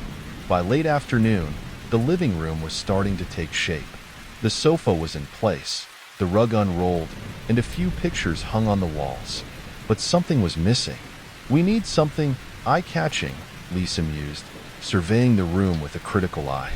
"Something that ties it all together." "How about that antique shop downtown?" Mark suggested, remembering a quaint little store they'd passed a few weeks earlier. "The one with all the weird stuff?" Lisa's face lit up. "Perfect. Let's go. Maybe we'll find something truly unique." The antique shop was a treasure trove of forgotten relics. Dust motes danced in the shafts of sunlight filtering through the grimy windows, illuminating shelves crammed with dusty books, tarnished silverware, and peculiar knickknacks. The air hung heavy with the scent of aged wood and something else. Something indefinable, almost metallic. Mark wandered through the aisles, intrigued by the assortment of oddities. Lisa, however, was drawn to a dimly lit corner at the back of the shop. There, perched on a small, velvet-covered stand, sat an old porcelain doll. It was dressed in a delicate white lace dress, yellowed with age. Its curly black hair, though slightly tangled, framed a face that was both beautiful and unsettling. Its most striking feature was its eyes, large, perfectly formed, and an unnerving shade of empty blue. They seemed to stare right through Lisa, making her shiver despite herself. "What do you think?" Lisa asked, her voice a little hushed. Mark approached cautiously. "It's certainly something," he said, a hint of unease in his voice. "A bit creepy, though, don't you think?" Lisa hesitated. There was something about the doll that captivated her, a strange allure she couldn't quite explain. "I think it's beautiful," she said finally, "and it would look perfect on the shelf above the fireplace." They called the shopkeeper over. He was a thin, stooped man with a wispy gray beard and eyes that seemed to hold centuries of stories. He eyed the doll with a strange expression, a mixture of sadness and something else, something that looked suspiciously like fear. "Ah, that one," he said, his voice raspy. He named a surprisingly low price. "A steal," he mumbled. As Lisa paid, the shopkeeper leaned closer, his breath smelling faintly of cloves. He lowered his voice, so only she could hear. "If I were you," he whispered, "I wouldn't keep it in my house."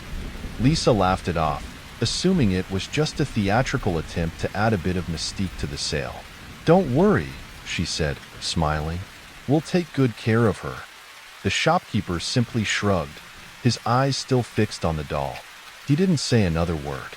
As they left the shop, Lisa glanced back at the window.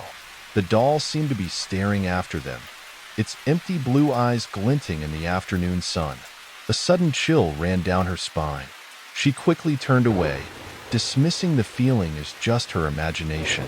After all, it was just a doll, wasn't it?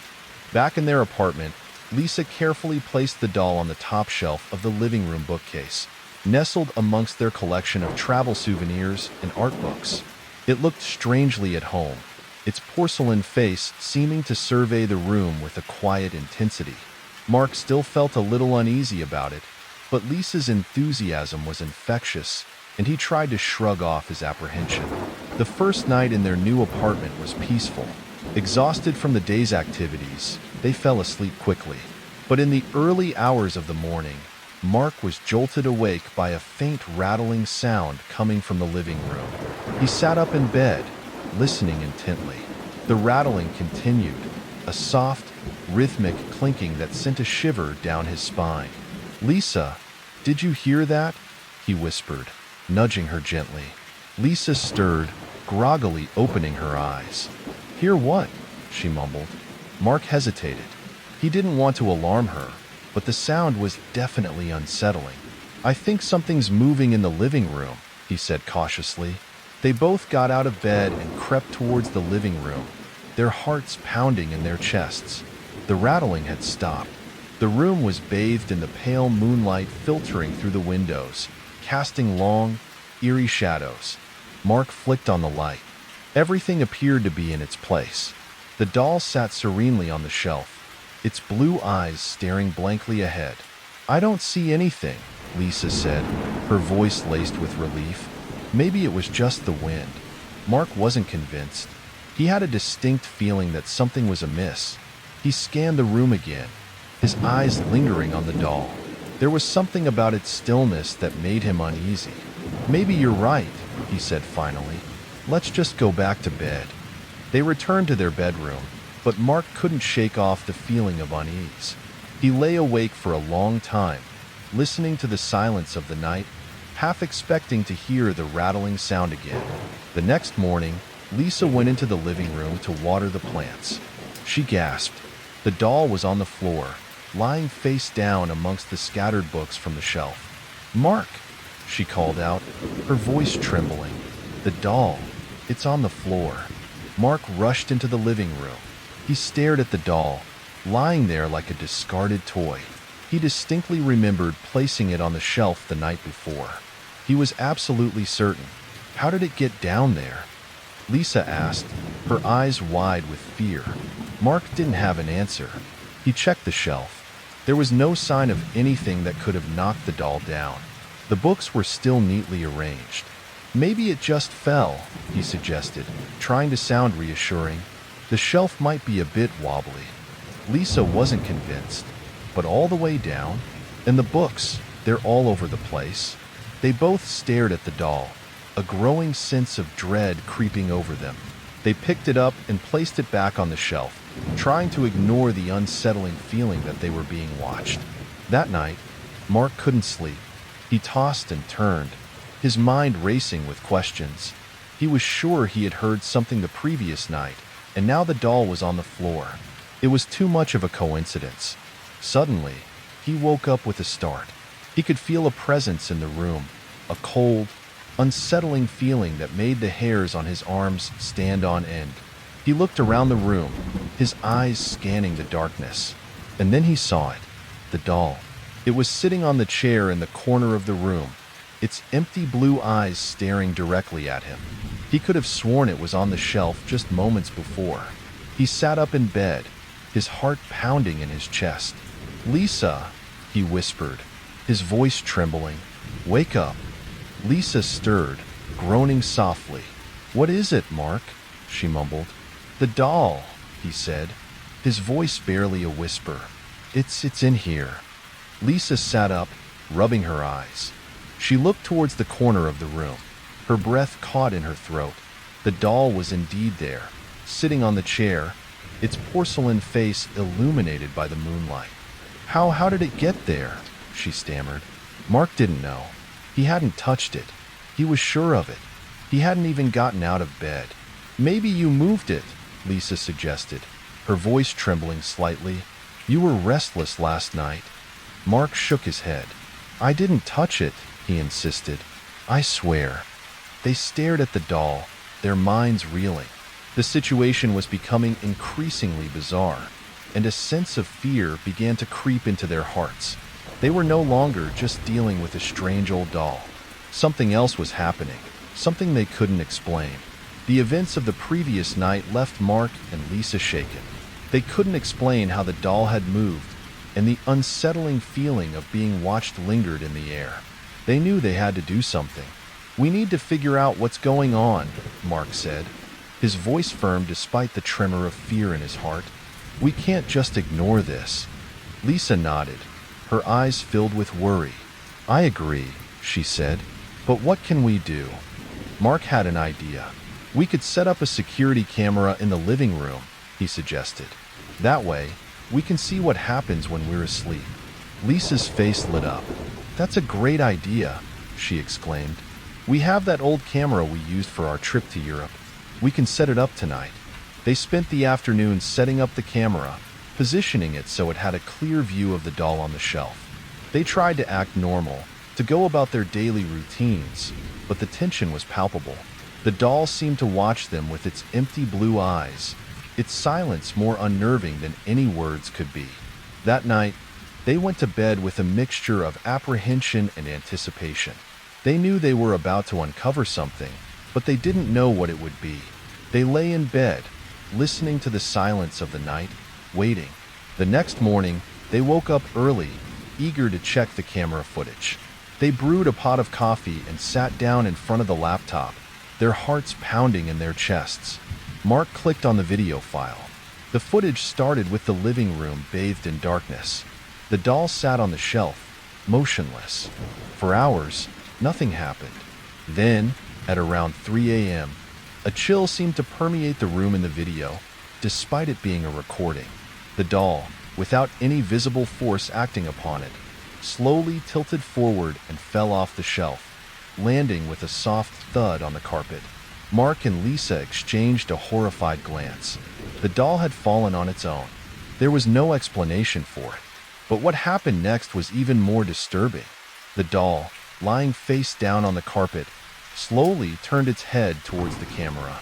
Its empty blue eyes seemed to bore into the lens, as if it knew it was being watched. A wave of nausea washed over Lisa.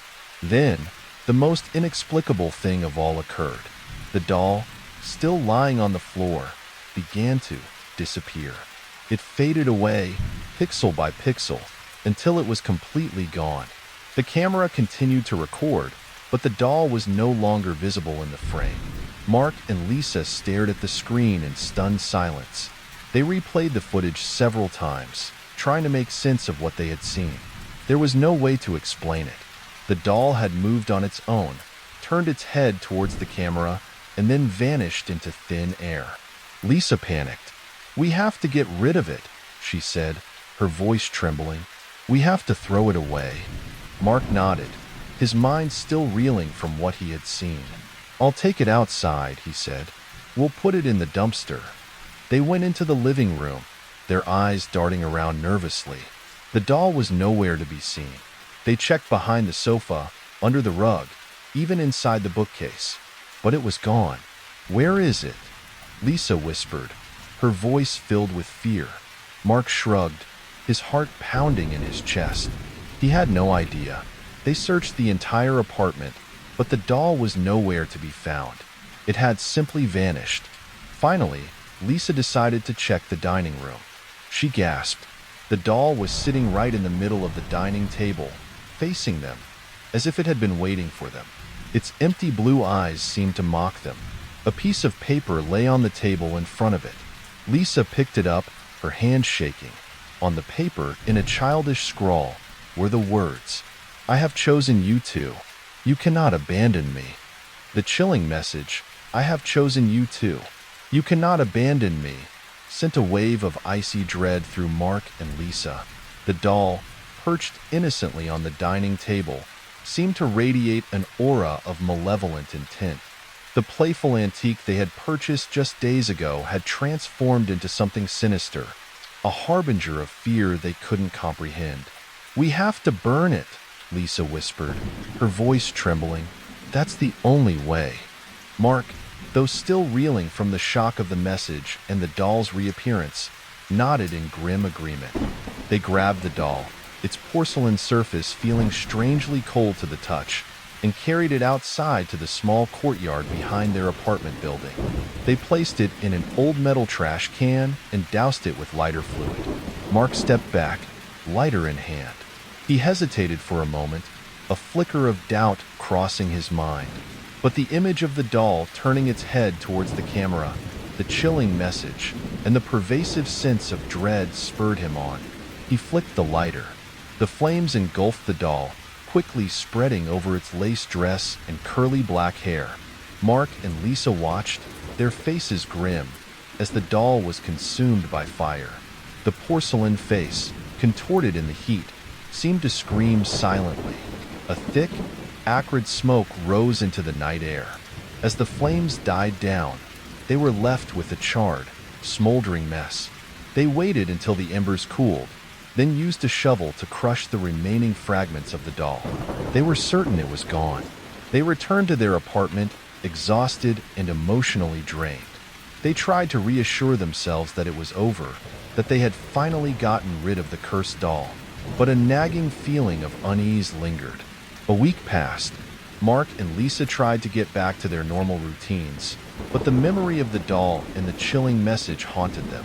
They found themselves constantly looking over their shoulders, expecting the doll to reappear at any moment. One evening, they decided to have a quiet night in. They ordered takeout, put on a movie, and tried to relax. As they sat on the sofa, watching the film, Lisa suddenly gasped. "Mark," she whispered, her eyes wide with terror. Mark turned to her, his heart pounding in his chest. "What is it?" he asked, his voice trembling. Lisa pointed towards the living room. Mark followed her gaze. His blood ran cold. Sitting on the shelf, exactly where it had been before, was the doll. It looked exactly the same as it had before they tried to burn it. Its empty blue eyes stared at them, a silent, mocking challenge. Mark felt a wave of despair wash over him. They had tried everything. They had tried to ignore it, they had tried to understand it, and they had tried to destroy it. But nothing had worked. The doll was back. He walked over to the shelf and picked up the doll. He turned it over in his hands, searching for any sign of damage, any indication that it had been burned. But there was nothing. It was as if the fire had never touched it. And then he saw it. On the back of the doll, scrawled in the same childish handwriting as before, was a new message. It was short, simple, and utterly terrifying. "You cannot abandon me." Mark and Lisa stared at the doll, their faces pale with fear. They knew they were trapped. They knew they would never be free of the doll, that it would forever be a part of their lives, a constant reminder of the unseen forces that were beyond their control. The doll had chosen them, and they were bound to it forever. The ending of their story was not written by them, but by the doll itself. Their lives had become a chilling testament to the unseen, a horror story with no escape, a nightmare that had just begun. The woman in the rearview mirror. Daniel adjusted the rearview mirror. The cool night air a welcome contrast to the stuffy confines of his Honda Civic. Another Friday night, another round of fares. Uber was a side hustle, a necessary evil to supplement his meager income as a bookstore clerk. The night shift paid better, and while the silence and deserted streets could be a little unnerving, he'd grown accustomed to them. He preferred the quiet. Actually, less chatter, less hassle. Just pick up, drop off, and repeat. Tonight's first ping came through on his phone, the familiar chime cutting through the silence of his car. He glanced at the screen. Pickup, 14 Elm Street, a remote suburb on the outskirts of the city. Destination, the old Harrington Apartments. Elm Street was known for its sprawling, older houses, many of them now subdivided into smaller, less desirable units. The Harrington Apartments, though, that was a different story. A relic from the past, the building had a reputation. Whispers of strange occurrences, unexplained noises, and a general air of decay clung to it like a persistent fog. Daniel didn't believe in ghosts, but even he had to admit, the place gave him the creeps. He navigated through the winding suburban streets, the houses growing further apart, the streetlights becoming fewer and farther between. The darkness seemed to press in on him, the silence broken only by the hum of his engine and the occasional rustle of leaves in the wind. He arrived at 14 Elm Street, a large, Victorian-style house shrouded in shadows. The address pinpointed the very edge of the property, where a narrow, overgrown driveway snaked its way back towards what he assumed was a separate dwelling. He pulled into the driveway, the gravel crunching beneath his tires. The Uber app displayed the passenger's name, Sarah. He waited, expecting someone to emerge from the main house. But nothing happened. 5 minutes ticked by. Daniel checked his phone. Still no Sarah. He was about to cancel the ride and move on when he felt a subtle shift in the car's suspension, as if someone had just gotten into the back seat. He hadn't heard the door open, but he distinctly felt the car dip slightly. He glanced in the rearview mirror. His breath hitched. Sitting in the back seat was a woman. She had long, dark hair that cascaded over her shoulders, obscuring most of her face. She wore a white dress, which looked strangely out of place in the dim light. Her head was slightly bowed, and she remained perfectly still. "Good evening," Daniel said, trying to keep his voice steady. He received no response. He cleared his throat. "Sarah?" he asked. Still nothing. He assumed she was just a quiet passenger, perhaps tired or preoccupied. He'd encountered his fair share of odd characters during his time as an Uber driver. He put the car in gear and started driving down the long, winding driveway towards the main road. As he drove, he glanced intermittently in the rearview mirror. The woman remained motionless, her head still bowed.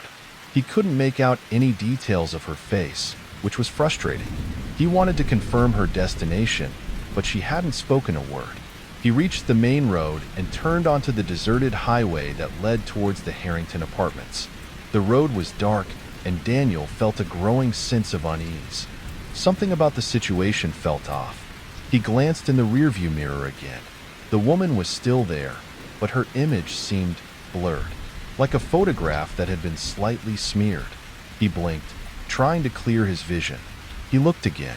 The blurring was still there, and it seemed to be getting worse. He could barely make out her features now. His heart started to beat faster. He tried to rationalize it.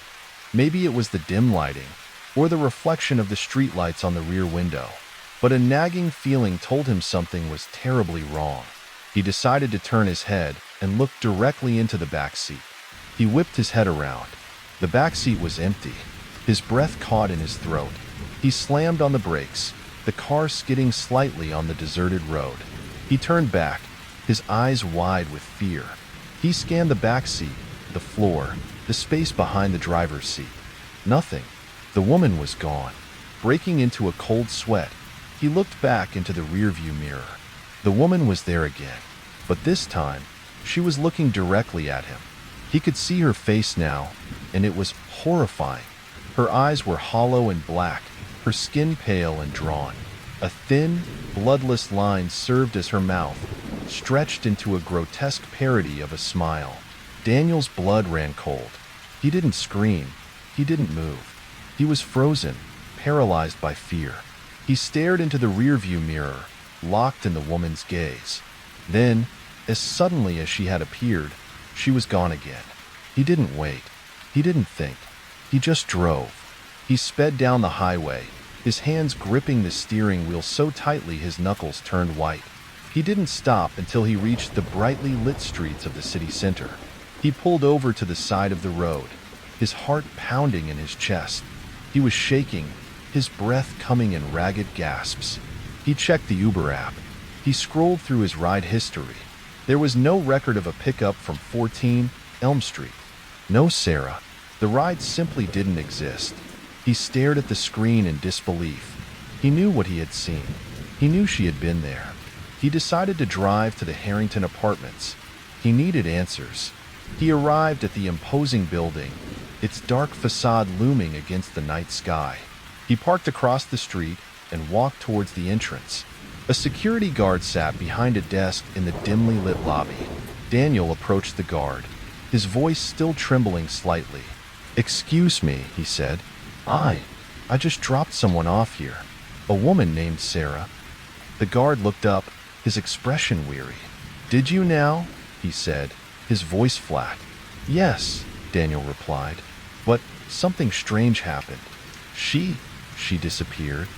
The guard sighed, a long, drawn-out sigh that seemed to carry the weight of years. "You're not the first," he said. "Happens all the time." Daniel's confusion deepened. "What do you mean?" The guard leaned forward, lowering his voice. 3 years ago, he said, a young woman named Sarah had a terrible accident on the road near Elm Street. Car crash. She didn't make it. Daniel felt a chill run down his spine. And, the guard continued, some people say she's still out there, looking for her way home. They say she appears to drivers, asking for a ride to the Harrington apartments, but she never arrives. Daniel stared at the guard, speechless. He didn't know what to believe. He wanted to dismiss it as superstition, as a crazy story. But the image of the woman in the rearview mirror, her hollow eyes, her terrifying smile, was burned into his memory. He couldn't shake the feeling that what the guard had said was true. He thanked the guard and left the Harrington apartments, his mind reeling. He decided to take a break from Uber for a while. He couldn't bring himself to drive at night anymore. The silence, the darkness, the empty roads, they all reminded him of her. A few weeks passed. Daniel tried to put the incident behind him, to forget the woman in the rearview mirror. But the memory lingered, a constant, nagging presence in the back of his mind. He started having nightmares. He would wake up in a cold sweat, his heart pounding, convinced that she was there, watching him. One night, he was lying in bed, unable to sleep. He picked up his phone and absent-mindedly opened the Uber app. He hadn't used it in weeks. He scrolled through the app, not really paying attention. Then, he saw it. A missed ride. The passenger's name, Sarah. The accompanying message, displayed in chillingly clear text, "I'm still waiting." You made it to the end, or did you? Some things in life have no explanation. Some stories stay with you long after you hear them. So, the next time you hear a knock at 3 a.m., see a shadow in your rearview mirror, or notice a misplaced object in your home, ask yourself, are you really alone? If you enjoyed these tales of terror, don't forget to like, subscribe, and hit the bell icon for more unsettling stories. And if you've ever experienced something creepy yourself, share it in the comments below, if you dare. Sleep well if you can.